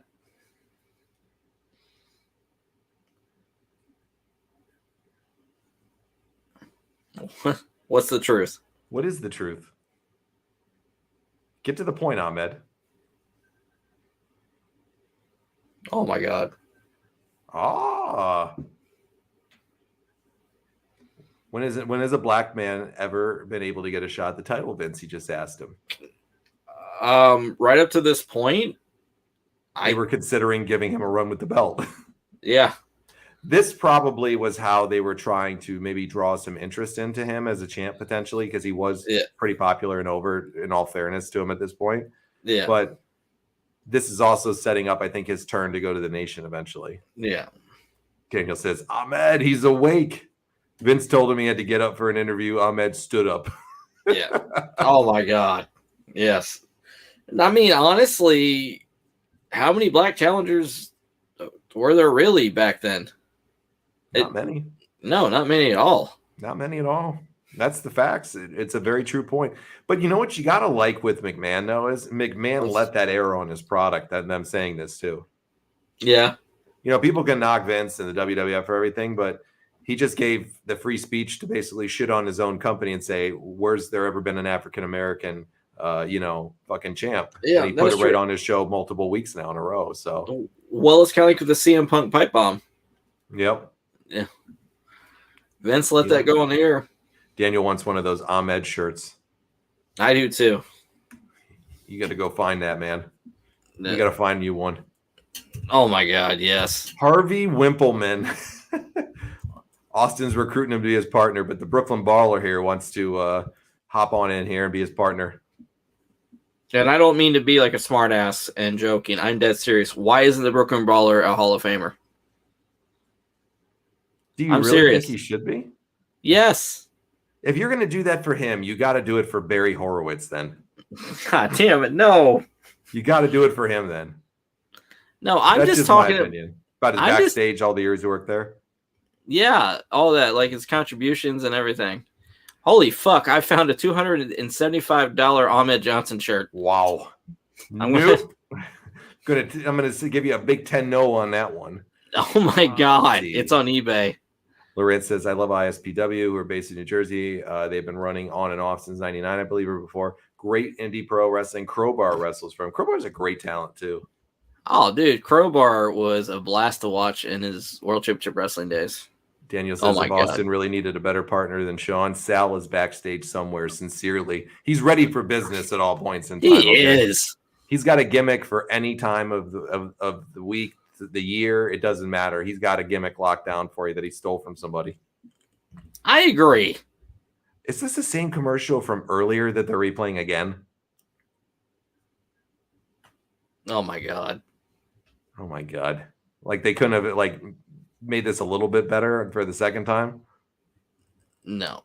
I want the XP85 triple shot. That looks like a bad piece of machinery right there. It is, man. Ooh. Jesus. I just laugh every time somebody goes, just remember, wetter is better. Whenever she wets her whistle and she gets behind the wheel, I guess. Daniel says $274.99. Way too much. I think Brooklyn Brawler did a lot for the WWE. WWF could see him in the Hall of Fame. Well, in fairness to you both with that as well, I mean, Drew Carey's in the fucking Hall of Fame, all right? Charmel is in the Hall of Fame. Yes, right. Yeah, I mean, Charmel being in the Hall of Fame means anybody can get in the Hall of Fame in my book. So, yeah, there really isn't a good requirements to get in there for anybody, right? That was a favorite of Booker. Just be honest. Why would you put her in? I have nothing but the utmost love and respect for Charmel. She's a wonderful human being. But why? Yeah, come on. Why? This is the $275 shirt right here. All right, let me see. That is $275 right there. Yes. Wow. These are the other two shirts that we got. Here we go. Jesus. It's the one we rolling around the local fucking mall with that thing on you. Oh, this one's even better. Does that say stand tall? Yes, stand tall with Ahmed. Yes. Jesus Christ. That's bad. If I bought you that, would you rock it? You buy it for me, I'll wear it, man. I promise you I'll wear it once. I'll wear it with fucking pride if you get it for me. Daniel says, I'll give him $575 to never reproduce. Shirts or ever have children. Oh, we need the nation's entourage into the Hall of Fame. Yeah, we'll get Wolfie D and JC, whatever the fuck his name was, Ice. Yes. Boy, Rocky, when you think about, look at him right at this point in time, how low his career has gotten. Yes. Rocky Maivia. Faarooq wants him to give a fist bump to him there. Lift your arm up in pride here for the nation. Rocky gave him the FU there, though. Oh, my God. Boy, you'd look at Rocky Maivia here and you'd say, this kid's going to be dead in the water. And then he goes to being the most famous movie star and most high-paid one in the world. You talk about a career skyrocketing with that trajectory. Who would have thunk it? Yeah, absolutely. Lawrence, they had a good run in Memphis, I believe, and Smoky Mountain Wrestling too. So Oh, yeah, they did. 13 great tag team. People just didn't know about it over here in this market at that point, but they did have a very good run over there, and I think it was Memphis and the Smoky Mountain Wrestling area. We gave praise to them on the last Raw we watched with that match against the Legion of Doom. They sold the shit out of that in that match. They did. I mean, fucking Animal and Hawk when he hit the Doomsday device on the one almost killed him. Oh yeah, he did, and like they sold it like $1 million. Yep, that they did. All right, so Faarooq is taking on the Undertaker here in the main event of King of the Ring that's upcoming here. Ooh. Do you miss the old King of the Ring pay-per-views? Were you a I fan do. of them? I did. I liked them too. I did. I loved it. I did too. I like the King of the Ring. And they were supposed to bring it back for the show coming up in Saudi Arabia, but they changed it to Night of Champions. Interesting. Oh, there you go. Good job over there, Martin. Knocking his shit down. sorry. Let's see. The Gangsters were pretty good as well in Smoky Mountain ECW. The Gangsters were a definite fucking awesome team to watch in a lot of ways, and especially in those ECW days and the Smoky Mountain stuff. They were fantastic. Yes, Loved they were. watching them. All right, so we're good now. Martin's good. He hasn't killed his microphone in anything there at all. Did you like Faarooq's finisher there that he just hit? I loved it, man. I didn't like it. What, the Dominator? Yeah, I didn't like it. You loved it though? It's basically where he's making you like a human belt. Mm-hmm. He's pulling you back and slamming you forward. I loved it. I didn't like the Dominator for some reason. I don't know why. I just didn't. Faarooq and Taker main eventing the 1997 Wetter is Better. Sorry, King of the Ring. Imagine that's the best thing is that slogan, and it's like their slogan for the fucking pay-per-view. Come check out the 1997 King of the Ring. Only $30 on pay-per-view. And don't forget, it's brought to you by Super Soaker. The King of the Ring is wetter, and it's better. Oh my God! And you want to cause a riot with these Alabama fans? You just simply state this stuff is choreographed. Excuse me, motherfucker. These guys really hate each other. Wrestling's real. Wrestling's real, damn it. It's still real to me, damn it. Look at poor Bob Holly here. Oh, dude, Bob is getting freaking. Listen to JR. It's gang warfare. What gang is he a part of? Seriously. The best part of this show tonight has been JR's comments, the backstage fucking promos and vignettes, Jerry Lawler, the Alabama fans. This show's been fucking fun. I got to give it to him. Oh, this show's been fantastic. It's got a little of everything. It does. And Bob Holly got on 2 segments on Raw. It was a good day for him. Hey, Chris, don't forget to check out after the show tonight the USA Original Series, La Femme Nikita. Okay. Peter Wilson. Check her out. La Femme Nikita. I will. What's the episode about tonight? I can't spoil for you. Oh, damn it. I can't spoil it for you. I'm sorry. I just can't do it. I'm under an NDA. I get the spoilers in the episodes before everybody else. I'm starting a new podcast soon, the La Femme Nikita podcast. We're going to go back and review everything that's gone on. Why don't me and you start a, what's it called? A Walker, Texas Ranger podcast. Shoot. In the eyes of a ranger. La Femme Nikita, brought to you by Super Soaker, as well as Pacific Blue. Yes, I forgot about Pacific Blue, too. With Mario Lopez.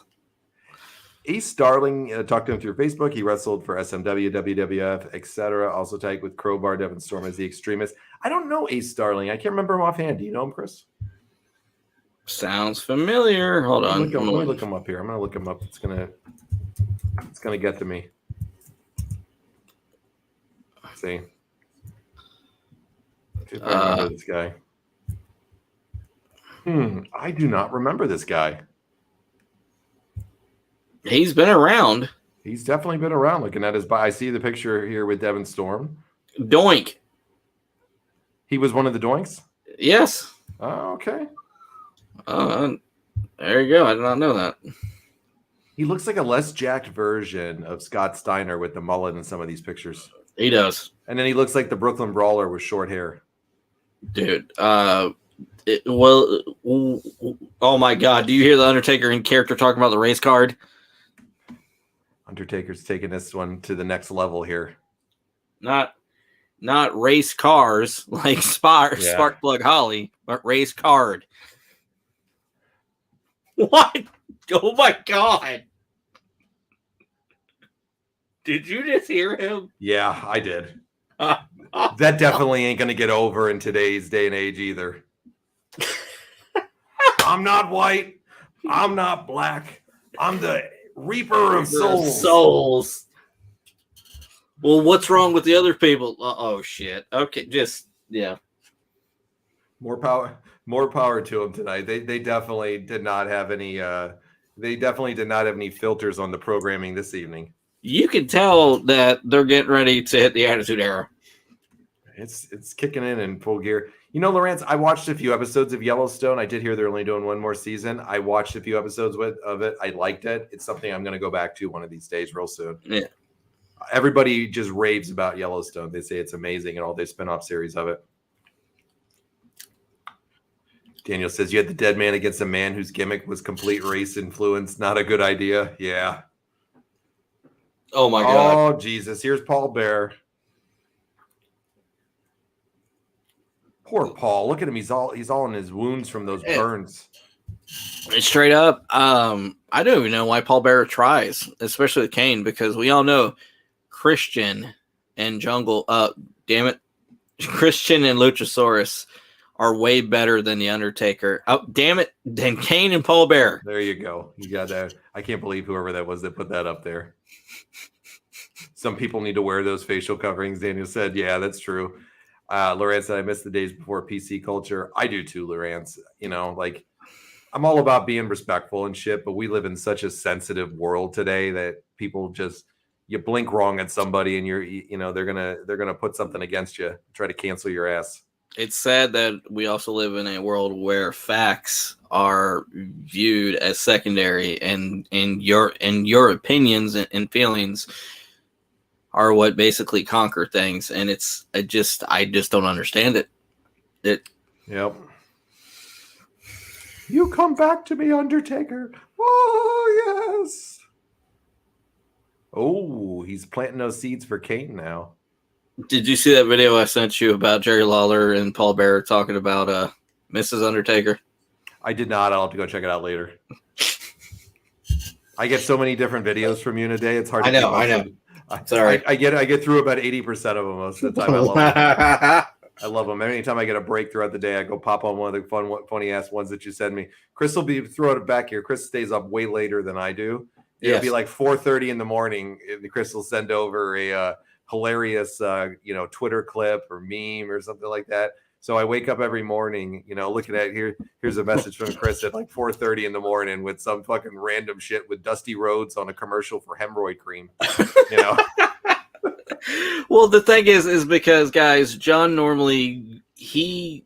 wakes up for work like at 4 a.m. and he goes into work like at 6. Me, which I wake up like at 9 a.m. and I go in at 11. So for me, I have a little bit more time to stay up. I love it though when I wake up. Paul Bearer is in the Hall of Fame, Lawrence, and in fact, his Hall of Fame ring was sold on the television show Pawn Stars, which was disgusting. I'm sorry. I agree. Was that his kid that sold it?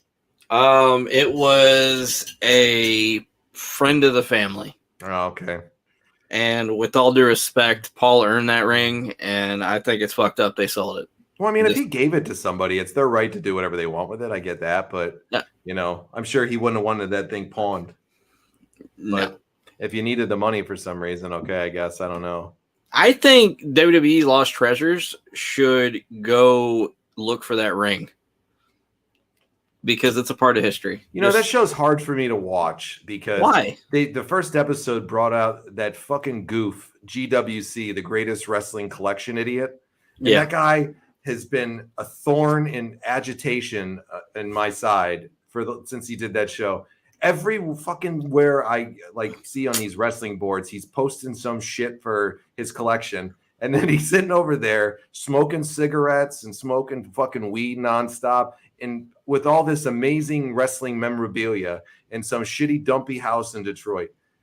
If there's anybody that deserves to get this fucking teeth kicked in, it's that fucking goof from the GWC. And I blame the WWE Most Wanted Treasures for making me subjected to this moron at some point.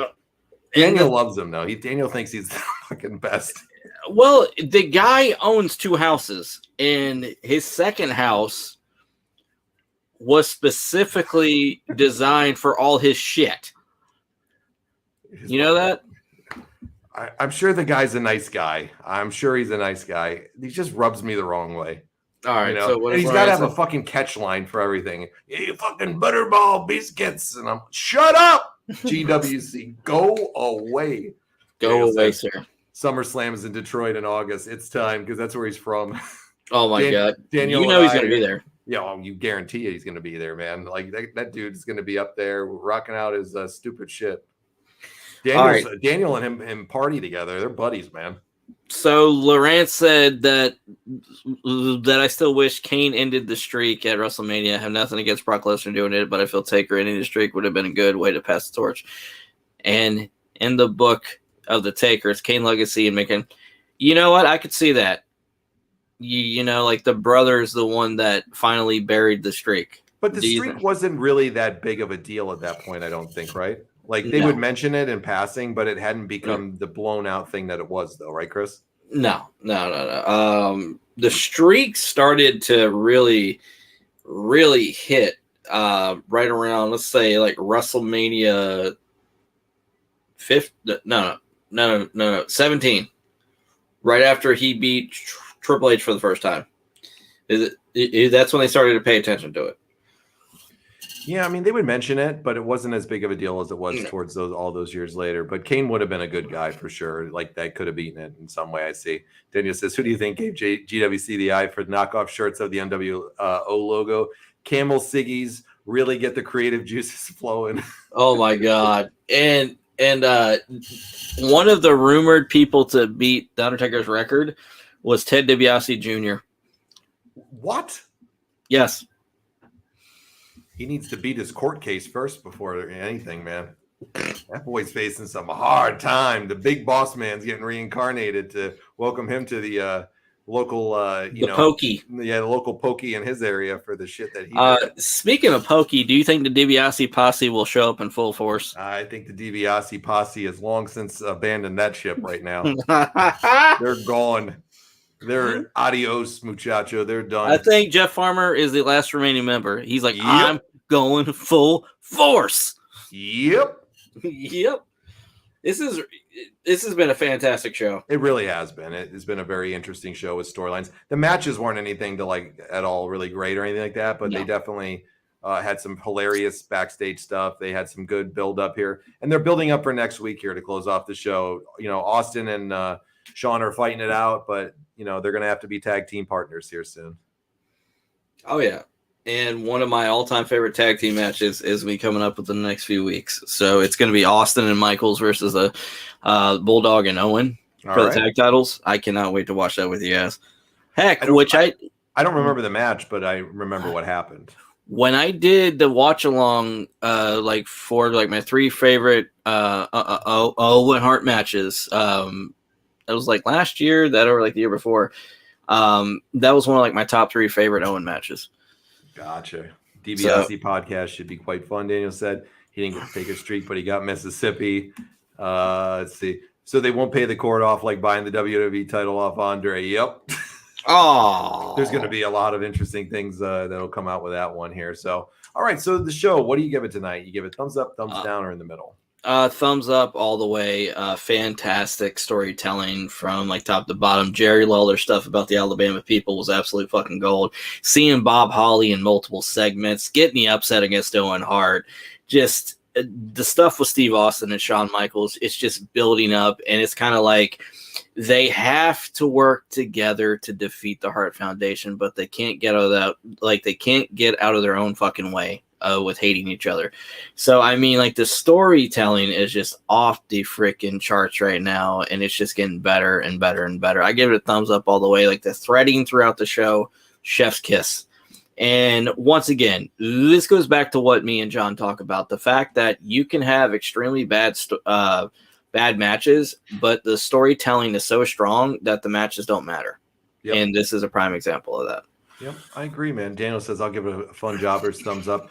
Yeah, I agree with you right there. I mean, I couldn't hit on any better. The matches weren't anything at all like to write home about. It wasn't anything great. Really good storylines, really good build up for things. They made it interesting. I thought the show transitioned very well for the most part. I mean, there was a couple of little head scratchers in there, like the Dakota shit and all that. I just didn't get it. But she was so adorable. That Jerry Lawler thing in the beginning with those two people from Alabama was absolute gold. So it got an automatic thumbs up right there for me. And then the Undertaker. I'm sorry. You gotta love the shit that was going on tonight. Oh God, yeah. Okay, so we're going to talk about the sponsor for the show tonight, and then we're going to end it with the tweet and react. Okay. So the sponsor for tonight, I'm so excited to got a new one. All right, bring them on. Hit me with it. It is Blackman bail bonds. Blackman bail bonds. Okay. If you need to get out of jail, then call Blackman for bail. And he threatened to kick my ass if I didn't play this, so that's my payment. He's not getting hurt. So here we go.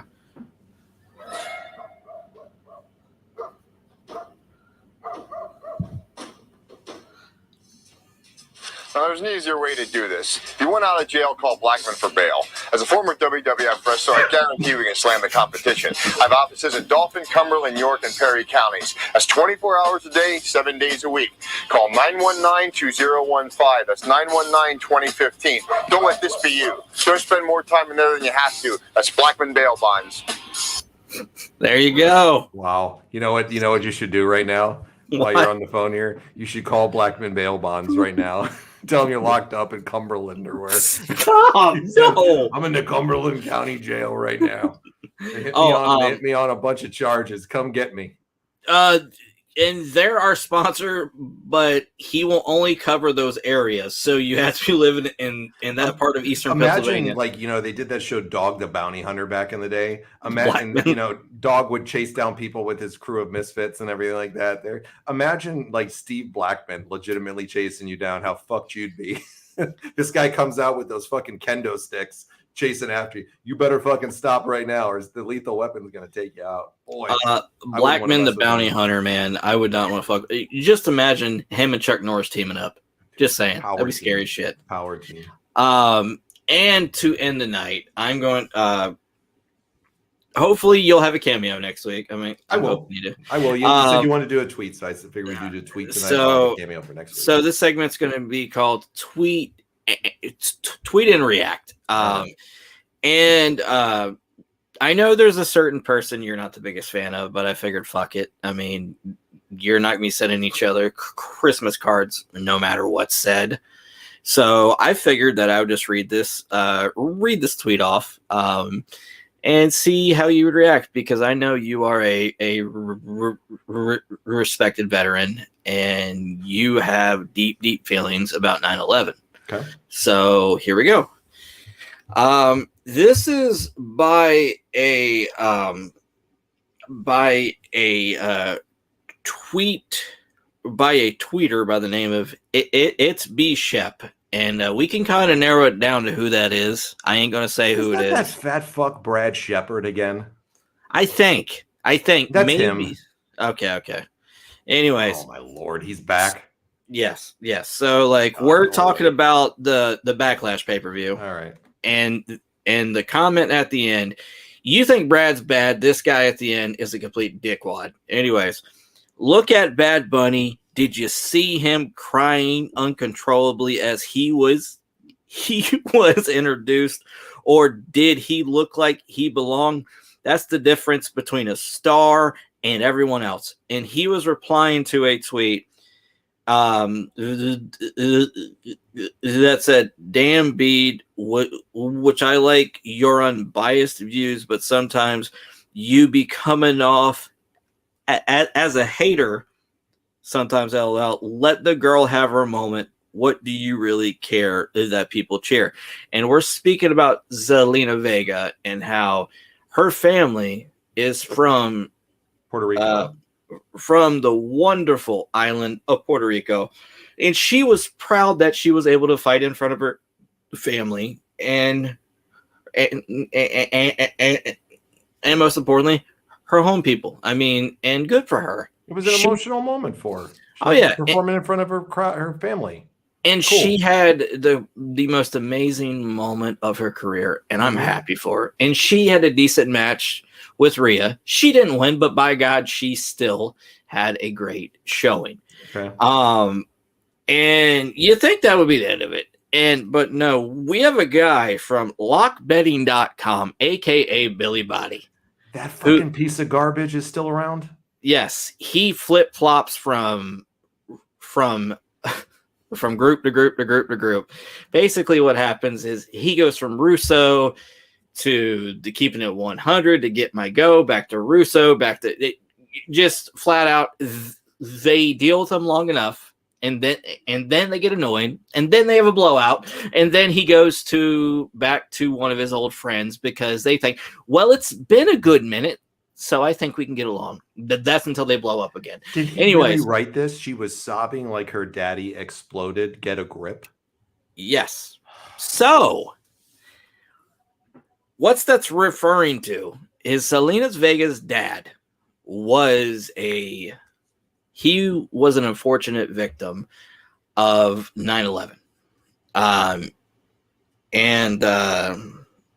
So her dad went down in the towers with it, right? As far as I know, yes. So, and this sack of shit right here wants to compare a wrestling match to 9/11. And that speaks volumes about his character. Now, John, with you being a former veteran and you feeling extremely passionate about 9/11 and the repercussions of what happened, what's your opinion on this? All right. So this piece of garbage legitimately is one of the most deplorable scumbags in the world to put this up there to a woman who lost her father in the 9/11 attacks. To put that out there like that, like it's a joke and it's funny so you can get a reaction and get people to come and interact with your fucking stupid Twitter account or your dumbass show or whatever you do. You got to be a real low, slimy, wormy piece of fucking garbage. You're like the fucking bottom of the barrel type of human being to put that. Yeah. I would love her husband, you to run into her husband, Malachi Black there from AEW, Aleister Black, whatever they called him in WWE, whatever his real name is in real life, Tommy something or whatever. I would love for you to run into him and see what you do, because you know what the funny thing about this guy is? He talks shit about Scarlett Bordeaux at one point, and you know who he ran into at a show? He ran into Killer Cross. I would not fuck with Cross. He backed down like a bitch from Killer Cross, and then Sean Ross Sapp of all people, that fucking guy, made him look like a bitch too. You put that out about somebody, like about their father dying in the 9/11 attacks, to get a joke out of it. Man, you're a low piece of garbage. And Cross he's extremely skilled in martial arts. A lot of people might not realize that. So is Malachi Black. If you devote $1 of money to a con man scumbag like Billy Body, you're an idiot. That's all I'm saying. I agree. That's 1,000%. That's the person that you're donating money to right there. A guy that would say something like that as a joke, and that ain't a joke. That's the facts. That's how it is. You know, guys like that. I'm not going to say what I want to say in regards to what should be done to them, but yeah, what a piece of trash you are, Billy Body. And I hope somebody clips this and sends it to him. You know, clip it, send it, please. And anything the thing you is, want, Billy Body, come on. You got an intro. You got a welcome to come over here and to debate your comments right there. I will eviscerate you in any way, shape, Well, or form verbally for something This like is that. the type of guy that freaking looks up to people like Andrew Tate and Donald Trump. So what do you expect? I mean, you expect a man of character, you're not going to get that. You expect a man of honor and dignity, you're not going to get that, because ultimately he's the type of guy where he feels like the world should revolve around him. And when it comes to females, they need to shut up. They need to play their role, and they need to just cook, clean, serve him, and please him. He's that type of guy. And correct me if I'm wrong, but isn't he divorced? I have no idea. Yeah, that's what I heard, because more than likely his ex-wife didn't want a damn thing to do with him. I don't blame her. You know what the sad thing is? I think he's got a kid, doesn't he? Okay, yeah. Whoa. Okay. Kids, we ain't going to go there. No, I'm not going anything on his kid. Okay. He's got a kid though, right? Yes. Okay. Imagine the example you're setting as a parent when you say something like that when you're a parent. Your kid's going to look at and see what you just put and think that that's acceptable. Yes. Just such trash things to say. Awful. I agree. Human being. Lorenz said my cousin was in the military, did tours in East Timor, Afghanistan, Iraq. Unfortunately, my cousin has since passed away, died of a heart attack at the dinner table. Yeah. Oh, I mean, wow. The veterans of these countries and the people that protect them and people that's lives that were lost in senseless tragedies like Zelina Vega's father. And then you want to make a joke out of it. He's gonna get his comeuppance in life. Karma is a true man. And I feel bad for him, man. Do better for yourself. You're a parent. You got a kid that pays attention to the things that you're doing in life. And we all make mistakes at times as parents. We're not perfect either. Nobody is. No. That's not just a mistake. That's being a low human being and being an absolute awful human. And yeah, that's my last thoughts on that. Well, I'll close it on that part for me because that makes me hot right there to see that. That definitely chaps my ass a little bit. That definitely gets my go.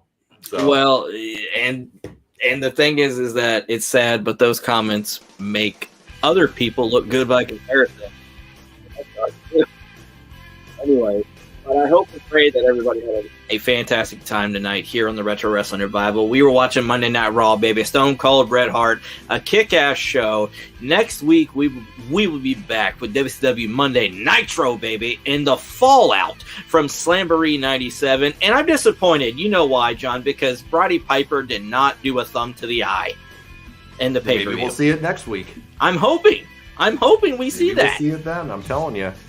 And I'm excited. We'll have a blast as always, man. It's been a pleasure as well, Lawrence, and I thank you so much for coming out. Anybody else that's checked it out throughout the night or later on, we appreciate it very much. Once again, like and follow the page here. Share what we got going on. Hit a like on this video. Subscribe on YouTube. Hit that notification. Whatever you got to do, whatever you're watching on, we would greatly appreciate it. We'll be back again next week, as always, right here on the Retro Wrestling Revival. So, for the financial advisor for the Goon, Brother Martin, I am John, and we are out of here. He just filed for bankruptcy, by the way. Thank you. Just so you know. Thank you. Oh, man. Well, we had a blast tonight. It was a great show, lots of fun, and we had a good time. So until next week, everybody, be safe, be well. We'll catch you again real soon right here on the Retro Wrestling Revival. Boom.